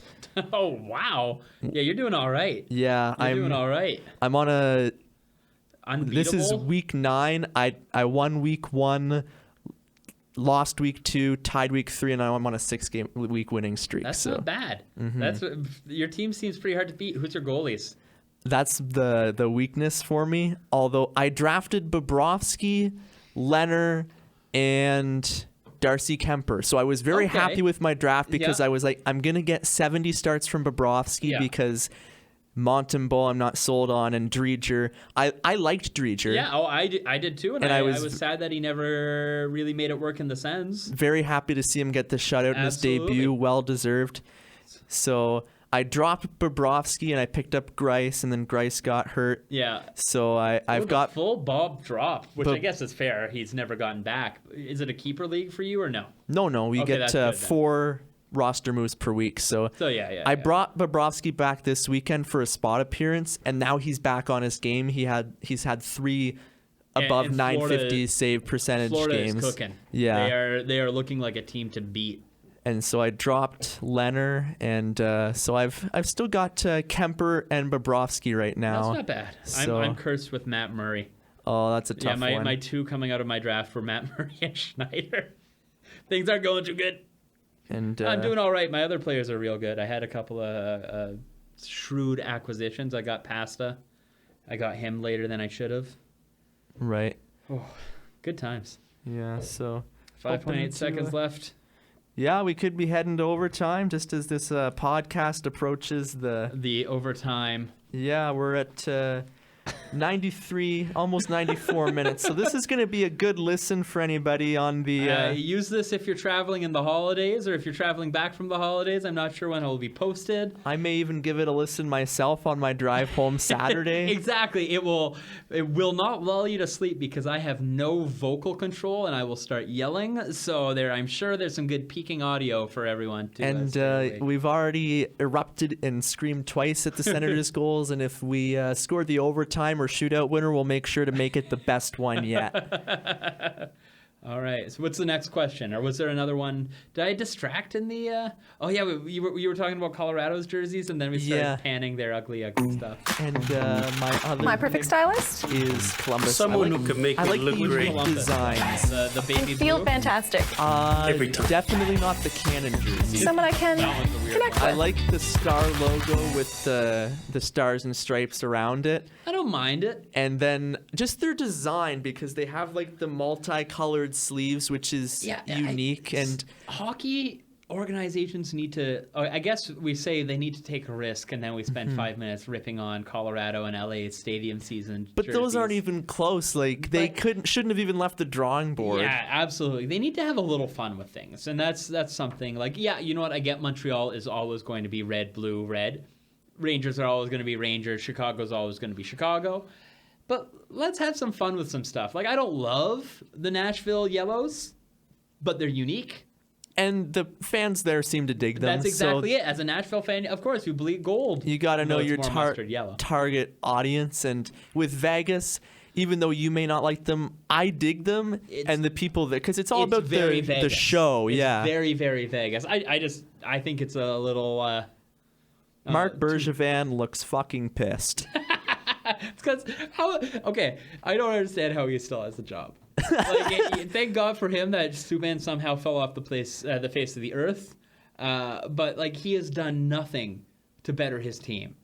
He traded Plekanec, never found a good replacement for him. Not that I thought Plekanec was ever great. Like, Tatar has somehow become an okay player, a good player for him. Domi. Not this season. Last season was good. Drouin, ask a Habs fan, a real Habs fan, not some of the people on Twitter. My buddy George. Yeah, ask your buddy George. Would he prefer Sergachev or Drouin? Because I think you'd be crazy to say that you wouldn't prefer Sergachev. Yeah, especially like an under 23-year-old defenseman who is on Tampa's third pairing because Tampa's stacked. But in Montreal, Sergachev and Weber. Elite top pairing. You let Markov walk and you lose Sergachev? Makes no sense because you lost any sort of puck movement skill that you had up and down there. Markov wasn't even bad when they let him go. No, he was fine. He was old and slow, but whatever, you can make that work. Ugh. This team. We're going to have a hard time focusing on the podcast for the next few minutes. 37 shots by the Ottawa Senators. Overtime has 37 shots. That's nice to see. So there were some of those years were pretty tough. Tanault forgot how to puck stick handle there for a moment, and apparently the Habs don't know how to make a tape-to-tape pass, as my least favorite player in the NHL, Jeff Petrie, makes a move up to center ice and loses it, and Chabot is going to hopefully make some magic happen as Mr. So Electric Duplair gives the puck away. Domi with number 40 on the 2-on-1. No goal. Poke check by Yeah. Thomas Chabot. And now Tkachuk is going up 1-on-1 over the blue line, cuts back, pass over to the left wing, doesn't connect with Duclair. Montreal back the other way now. Domi down the right side. Tkachuk back on defense. Domi with the pass to the left side. Montreal scores. Ben Sherratt. All right, we didn't get 2 points. That's okay. It's all That's all okay. good. 1 point. Montreal can gain, whatever. We had fun. It's all right. It means has Ottawa still not had a shootout yet? No, we actually have. Vegas. Oh, yeah, That was a great game. Yeah, that was a fantastic game. Yeah. To any Montreal fans listening, your team sucks. This win is bad. Senators for life. If I could sneak that in. Sherratt lost a fight to Bobby Ryan.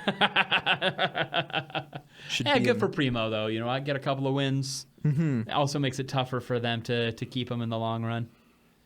Yeah. All right.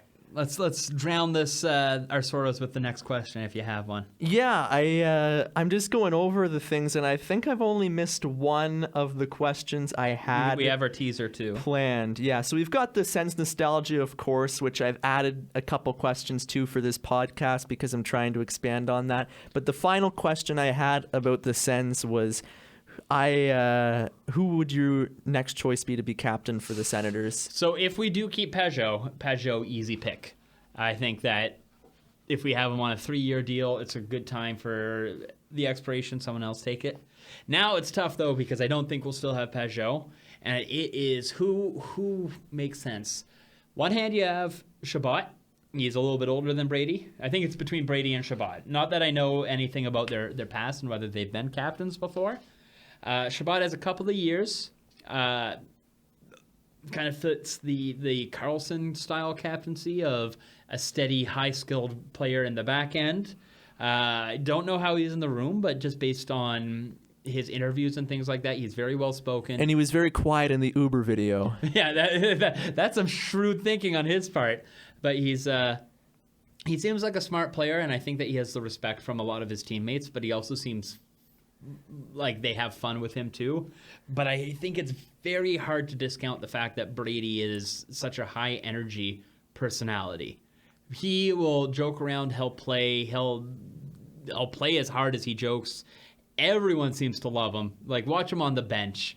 After a fight or something, he's standing up, he's cheering. That's captain tendencies. He definitely has a leadership role in him. I just don't know who's better between him and Chabot, and my gut is pointing to Chabot, and that's probably just because I respected Carlson so much as a captain. I also think the Senators never thought that they would lose Mark Stone, and they figured he'd be the captain for the next 12 years or whatnot. And I would have been ecstatic had he... People, when I talk about the Senators and people see I'm a big fan, I always say that losing Mark Stone was 10 times harder than losing Carlson. Mm-hmm. Carlson was tough, and I think that Carlson is probably the best player to ever wear a Sens jersey for more than one season. We can get into the nitty-gritty because Dominic Hasek, I think, is the best goalie to ever play in the sport. We should retire his number, obviously. Hey, I'd be down. I think that would be hilarious. And Buffalo would be so mad. And basically, I just want hockey, other fan bases to hate me. So I'm down with that. But so losing Carlson, I think, hurt the team the most out of anything. But I think having Mark Stone, a late-round draft pick that we got for nothing. My perfect stylist. Thank you, Alex Daigle. Someone who can make me look great. A homegrown talent that And feel fantastic. Every time. Became Someone I can connect with. Ottawa and just loved the city as much as he did. Like, you could go out to restaurants sometimes downtown and just see Mark Stone just kicking it in the market. He didn't mind. He didn't mind Ottawa, as some players kind of say we're a sleepy town. Losing him and then him immediately signing in Vegas, that hurt. That hurt a lot. And that is something that I'll never forgive Dorian for. because it could have happened. You could have made it work. I actually think Duchesne was the reason Stone walked.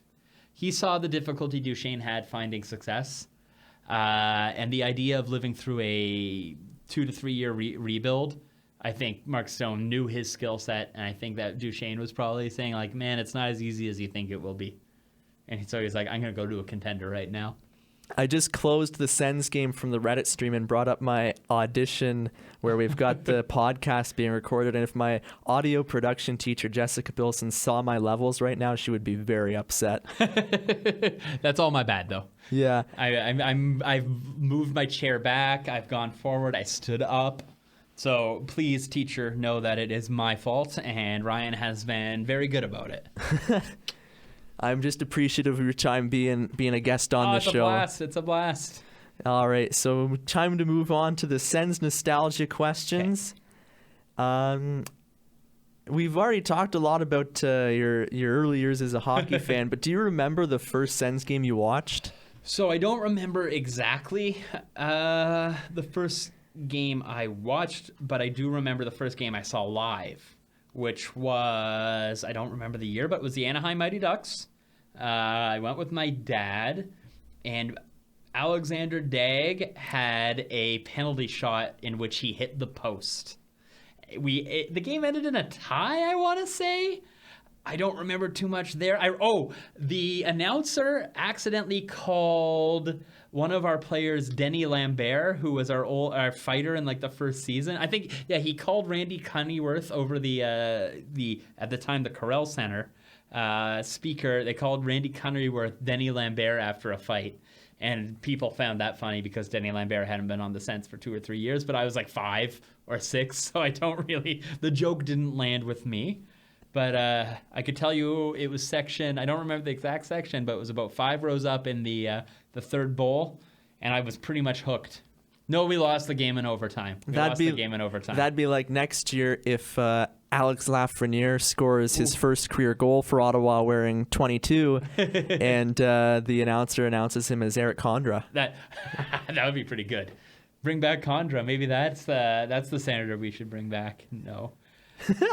We can't take Zaitsev's number.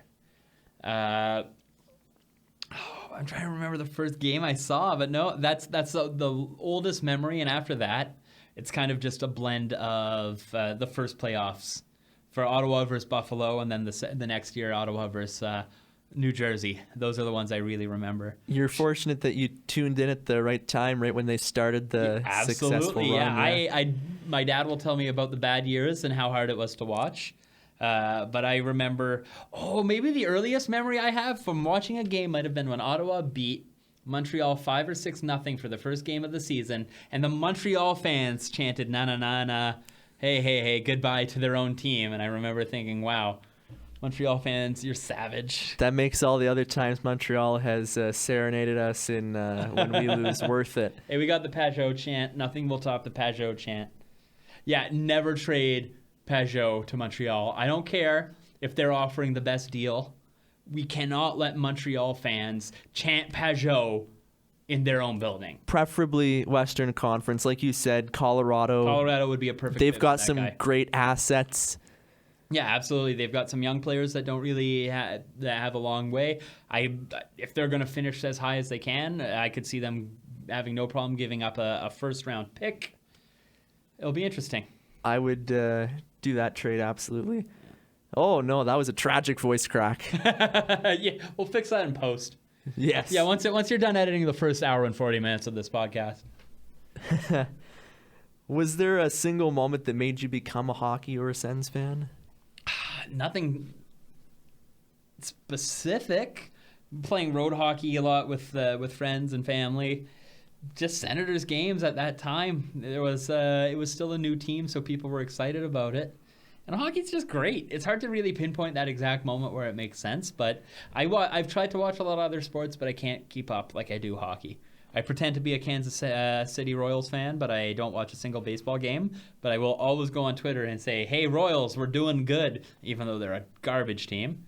I pretend to like the Miami Dolphins, but hockey, I could watch 82 games and then probably another 40 of out-of-market games just because I love the sport so much. I broke the monitor in the tower. The tower. Yeah. Hey, we'll get some tech skills on. Yeah. So you're mad that I'm insulting all these other teams. You're like, no, the Royals are great.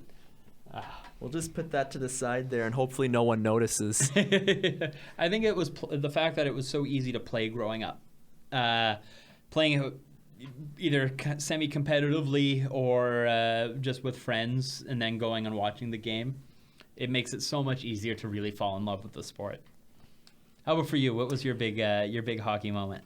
There were two in the span of 6 weeks in 2010. Can you guess what they were? 2010. What was the 2010 season? I'm too old to remember specifics. So 2007 was the first round exit to Pittsburgh. Six games. Was that the year where Peter Regan was somehow really good, and then we gave him way too big of a contract? I don't remember the contract that Regan got, but that was the year. Yeah, I remember that, where Peter Regan was nothing, and then an unbelievable playoff series, and then nothing again. Okay, so Carlson was on the team. Correct. But did he play? Yeah, he would have played that season. Yeah, he got. This is going to be wrong, but 4 assists in the 6 playoff games, which is very good for a rookie. Yeah, absolutely. Okay, what was the big factor?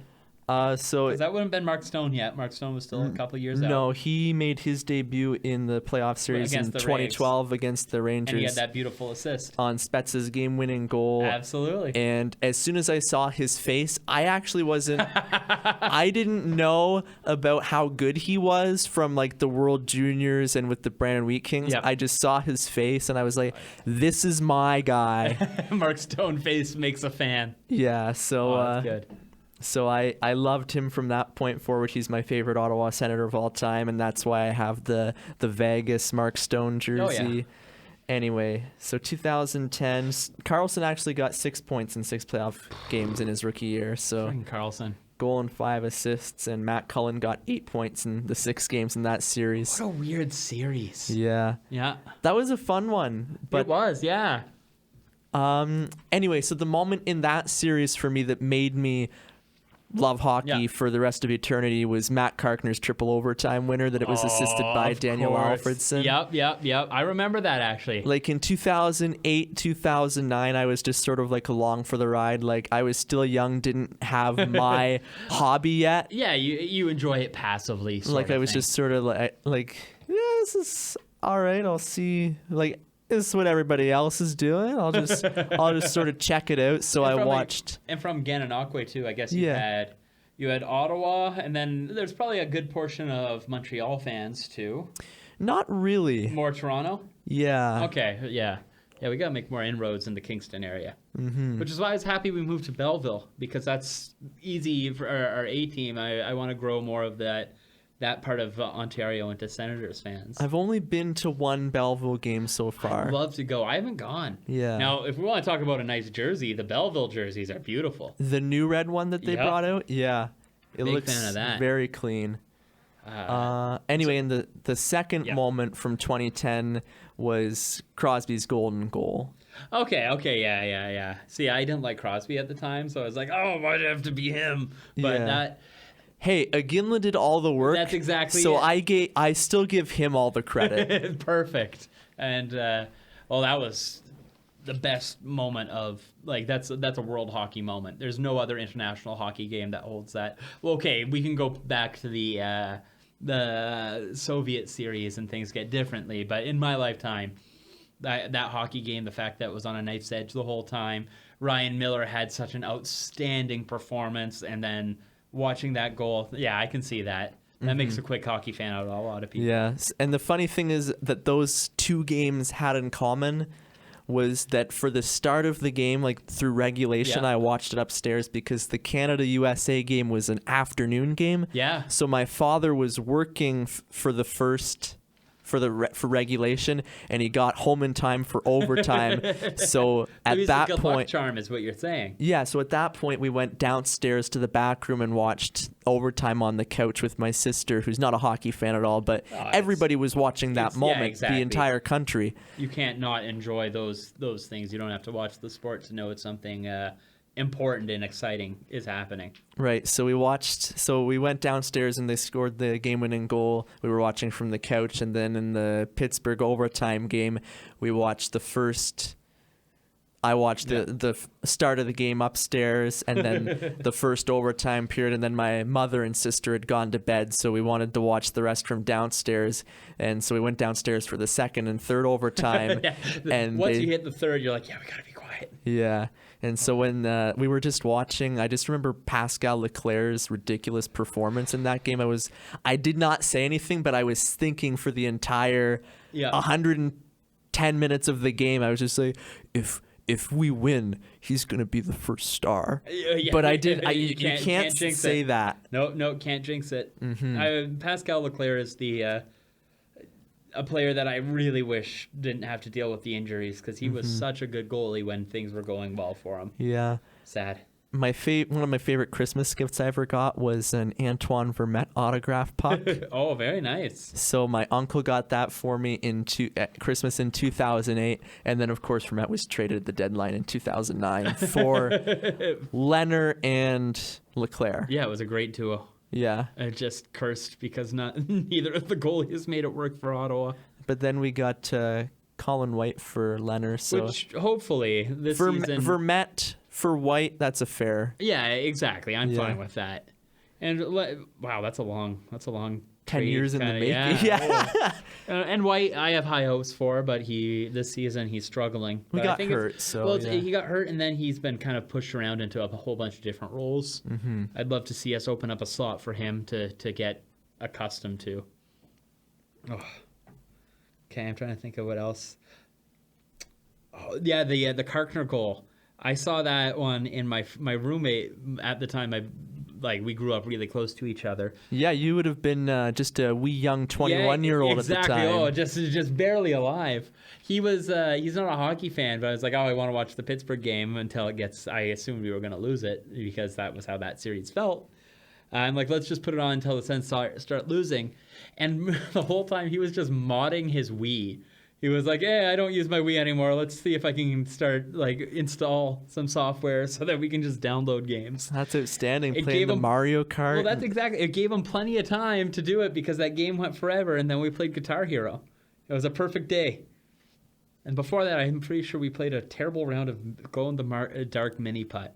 It was a weird day, and I don't know why I remember so many details about that. Right on. What is your favorite Sens goal of all time? So hard to ignore some of the early goals, the important ones, the playoff winning ones, but my favorite goal, and this is probably because I was at this game, it was 2009 or 2010.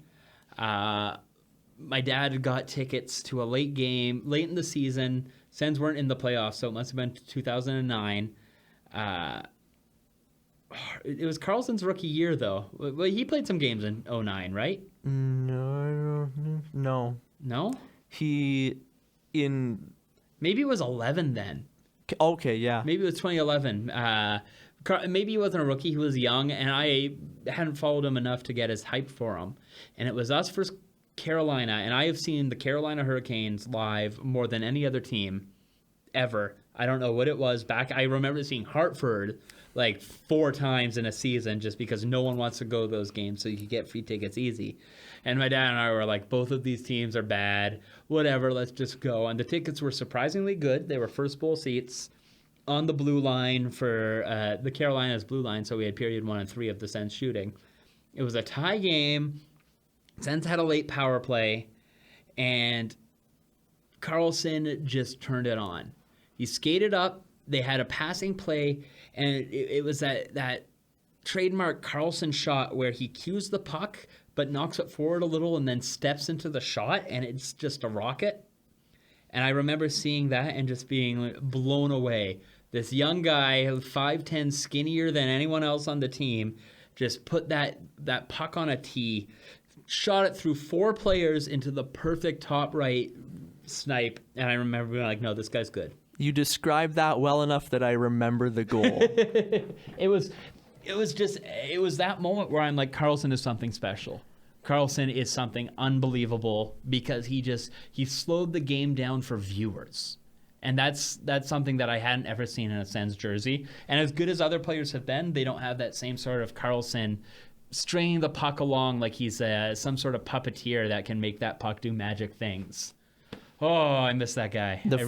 I miss him, but I would not take him with that contract. The best part of this is that every answer I've received for that question so far, it's been like, just type it in Google, like they're mostly just goals from the 2017 playoff run. So there were so many of them. I just find the audio of the call and insert it into the podcast with viewers. I'm gonna be searching for like 30 minutes. Erik Karlsson goal versus Carolina. It was a game-winning power. It might not have even been power play, to be honest, but it was a game-winning goal when the Senators did not make the playoffs. So if you're actually gonna dig for it, late in the season Carolina game. Try and find some Denny Potvin commentary on that. Oh, that was a good goal. All right. Do we got another question, or are we on to my celebrities? Favorite Senators game of all time, and then the last question. So here's where I'm going to get more recency bias. My favorite game of all time. Oh, no, now I have two. It's hard. Okay, they're from the same playoff series, so I'm going to give you a 1A and a 1B, but I'm not going to tell you which ones because I don't know. I got tickets for the first Rangers game where I think it was a 2-1 finish, or was it a 1-0 finish? It was that weird goal by Karlsson on the red line. See more Karlsson talk in the 17 playoff run. In deep to the corner, twisting, turning, slides it around for Peugeot, and it gets away from him. Karlsson's up there, trying to center it. Karlsson scores!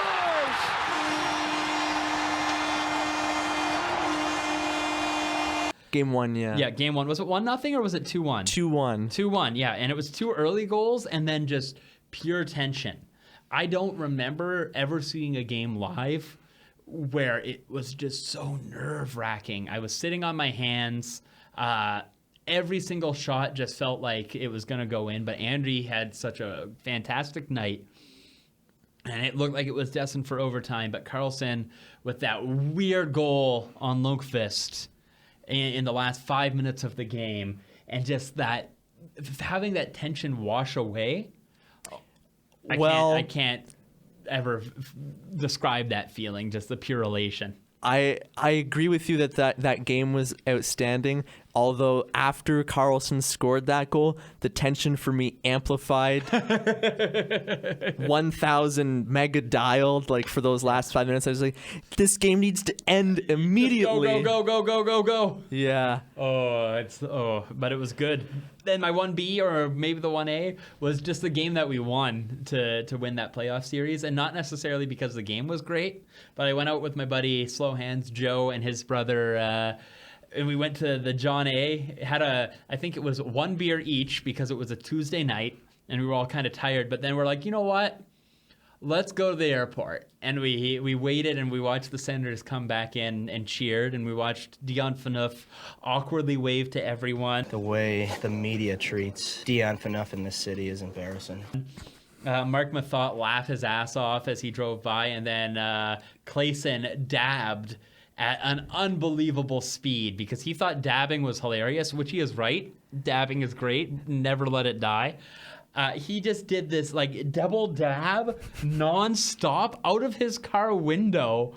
And then later on I said, thank you for dabbing very fast, Clayson. And he responded to me being like, haha, oh no, or something like that. So that whole night is just a legendary night in my mind because it was this weird, like, it was kind of raining. There weren't that many fans at the airport. It was 1 a.m.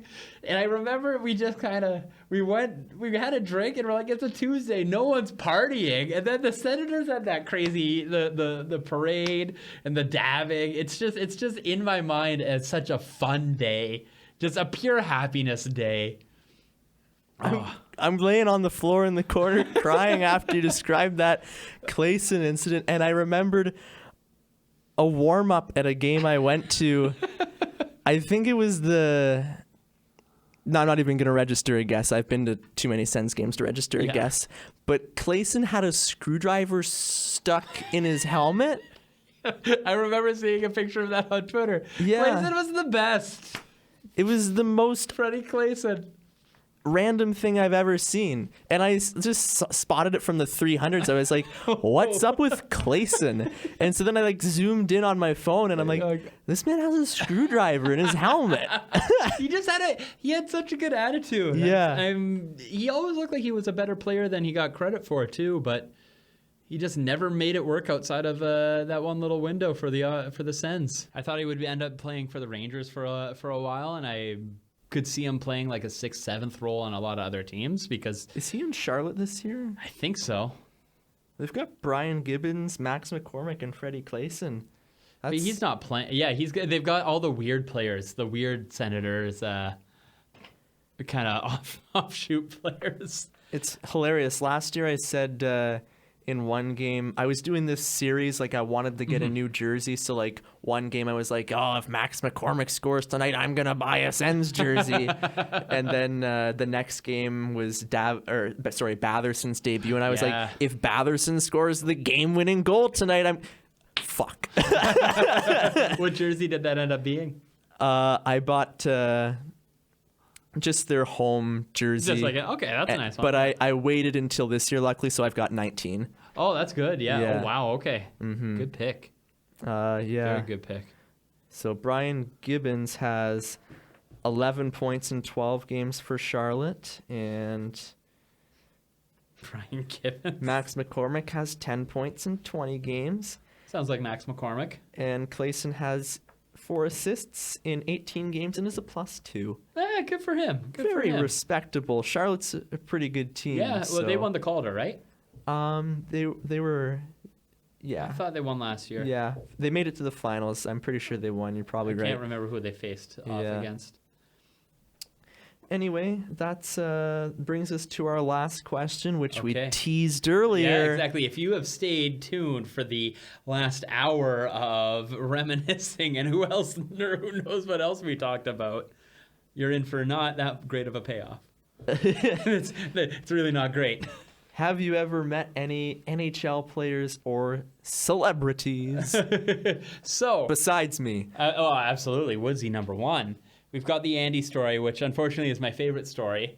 I've seen Alfredson a bunch. I've said hello to him once or twice, but the big Alfredson moment that I remember is he was walking. This was right before an Ottawa Senators Western road trip that was going to go forever. I want to say it was the pesky Sens year, maybe. I saw him walking with his child and his wife in Bayshore Shopping Center, as I had worked there for a long time, and I looked over to him and we made eye contact, and he smiled, but I just nodded, not making it clear. I'm like, you go about your business, and he nodded back with such a look of relief in his eyes. And I don't think it was because he hated meeting fans, but I think it was 9:15 in the morning. He was about to have to fly away. He was probably just enjoying the last 2 hours he had with his family before he had to go stay in, well, I say had to go stay. I wish I could go stay in San Jose and LA in the middle of February. And I just remember that relief being like, he knows who I am. We made eye contact. I can continue. I don't have to go over and say hello to whoever this random guy in his coffee shop uniform that's walking up an escalator. And I always think about that for these poor hockey players that end up being accosted constantly whenever they have to go out. So that's my Alfie story. Chris Phillips actually lived near me when I was in middle school, so I think this is a good one too for the Phillips episode. He lived about four streets over, and I remember for Halloween, I went to his door, and it was clear that I had woken him up from a nap. Like, it was like 7:30 on Halloween. Don't take a nap, buddy. Kids are going to come to your door. Come on, Chris. Yeah, come on, Chris. You live in a semi-populated area. So he was really groggy as he went to the door. He was like, oh, hello. And he only gave like 1 bag of chips. I'm like, hey, you're an NHL player. I'm expecting like at least half, like a big handful. Give me an autographed jersey. Come on. Yeah, come on. Come on, Chris. I want full-size chocolate bars as well as 2% of your royalties for any sort of merchandising you get. Episode Phillips ends with Bosty just being very ungrateful on. for the bag of chips he received Yeah, on they were Halloween. probably like no name too. Come on. Come on, Chris. Come on, Chris. And then I found out that his agent had been screwing him out of a lot of money. So I was like, okay, I understand. We were making things work. We forgive you, Chris. Chris, you're a good guy. I'm glad that you sold the big rig and hopefully made some good money off of it. Really good pizza. The Big Rig Pizza is one of the better Ottawa pizzas, but just so everyone knows and is clear, Ottawa pizza in general is trash. I need to make sure everyone knows that. Ottawa pizza bad. You can get better pizza basically anywhere else, especially Sault Ste. Marie, my hometown, who knows how to make a tasty pie. Got to get that That's plug my in shout there. out. Yeah, that's the only plug I have. I don't do anything else except for trash Ottawa garbage tier pizza. Your favorite pizza place is trash. Know that, whoever is listening. Absolutely. And I always love to throw in a new story every couple episodes of a Sens personality I've met. Hey, okay. There's always... Well, you've got a lot. I do have a lot, and this one's new, so I'm going to tell this story for the first time on the podcast a few weeks ago. Do I have to sign a non-disclosure agreement right now that I Yeah. don't leak it before the podcast is out? Yeah, we'll get the paperwork done in the newsroom there. Perfect. So a few weeks ago, I had my first paying gig doing play-by-play for hockey. Awesome. I was doing play-by-play for the JWHL. They had U16 and U19 women's hockey from like some teams from the States, Boston, Philadelphia, Washington. Cool. And the Lady 67s as well.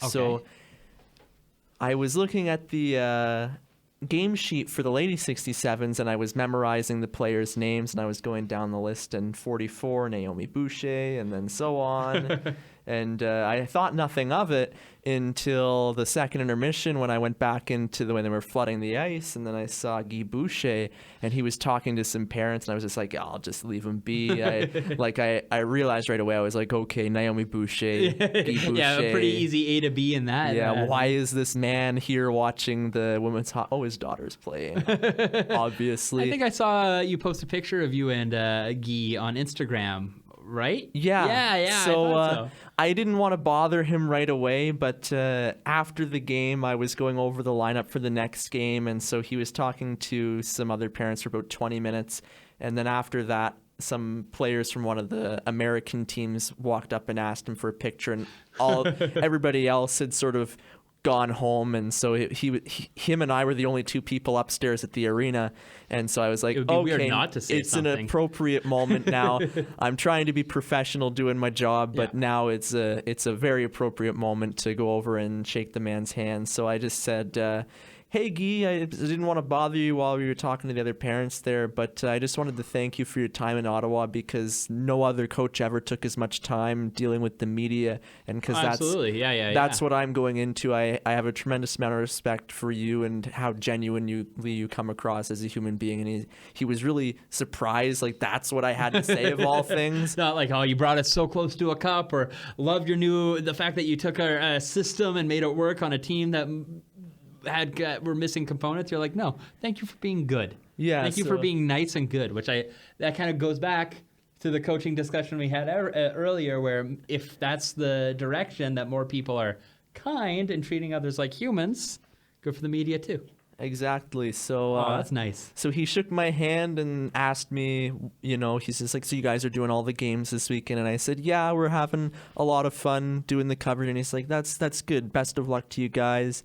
And so we took the picture, and that was that. So Guy Boucher, he is one of the nicest people from the game that you'll meet. So you'll have to find do a coaching episode, so you can name it Guy Boucher, and maybe he can stumble upon it on SoundCloud or something, and you can have him on for an episode. Maybe episode 8, because that's the only retired number for the Sens beside Alfie. So. Yeah. Well, you got to do. Yeah, it makes sense. The Boucher. Yeah. The Boucher episode. And it can be a coaching themed episode. Not sure if we'll name it after Finnegan or not. It's kind of a must, but... you can do a Boucher / Finnegan or something like that. Oh, that makes sense. That's right on. So that's all the questions I have. I appreciate your time. If you have any final thoughts. Oh, I don't know if I have any thoughts left. I just spewed them all out. Whatever we talked about, I just kind of went blah, and it made what are we at right now? 2 hours and 12 minutes. Yeah, 2 hours and 12 minutes of pure Bosty goodness, which is like, luckily for Twitter, I can only tweet as fast as I can type. But here, there is nothing inhibiting this nonsense that spews from my mouth. So thank you very much, Ryan, for having me on and letting me jabber on about Schubert and Salo, and then early Alexander Daigle penalty shots all the way up to what uniforms are cool. Off the iron. Off the iron, yeah, exactly. How am I? Come on. But Classic Daigle. well, and then I was like, what? Penalty shots are weird? Like, I saw that. I've got 100% penalty shot success rate, or penalty shot game rate when I went. Because they're so infrequent in things, I find it funny that the very first game I ever saw live had a exciting superstar penalty shot. I think it was Daigle's second season with Ottawa. So he still had the potential. He was still he was touted. still Alexander the Great for us. Well, and his first season wasn't bad. His rookie season was pretty good. Mm-hmm. People forget that Daigle only kind of fell off the rails after 3 or 4 seasons. Yeah. What did we trade him for? Let's Because I remember looking back at that trade and investigate. being like, that's not bad. Vaclav Prospal? No. That sounds right. I wouldn't know, but like it sounds right. So I search Alex Daigle, and I guess I have to actually put in Alexandra Daigle, Alexandra because we've Daigle. got some guy from Georgetown who plays in the OJHL and has 1 goal and 5 assists for the Mississauga Chargers in Let's 2018. go Chargers. Last year only, though. Yeah, I called Prospal Peg Leg Prospal because we traded for him when he had a broken leg. Okay. Which we did, by the way. It was Yeah. a Senators player who injured his leg, and then we traded for him. Traded from Ottawa Senators to Philadelphia Flyers for Pat Falloon, Pat Falloon, Flying Falloon. Vinny Prospal, and round 2 pick in the 98 draft, which turned into Chris Bala. Senators legend, Chris Bala. Right on. Well, that's excellent content.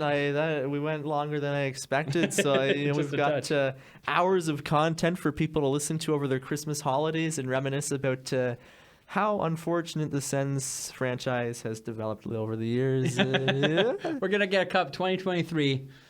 Joey Decord hoists it, brings it to Arizona. Austin Matthews cries. And we got That's my prediction. I love it. And we also got to listen to 30 seconds of my play-by-play for the Sens' very short-lived overtime loss to the Montreal Canadiens. Now, is Ryan a curse? That's what we have to ask right now. Is any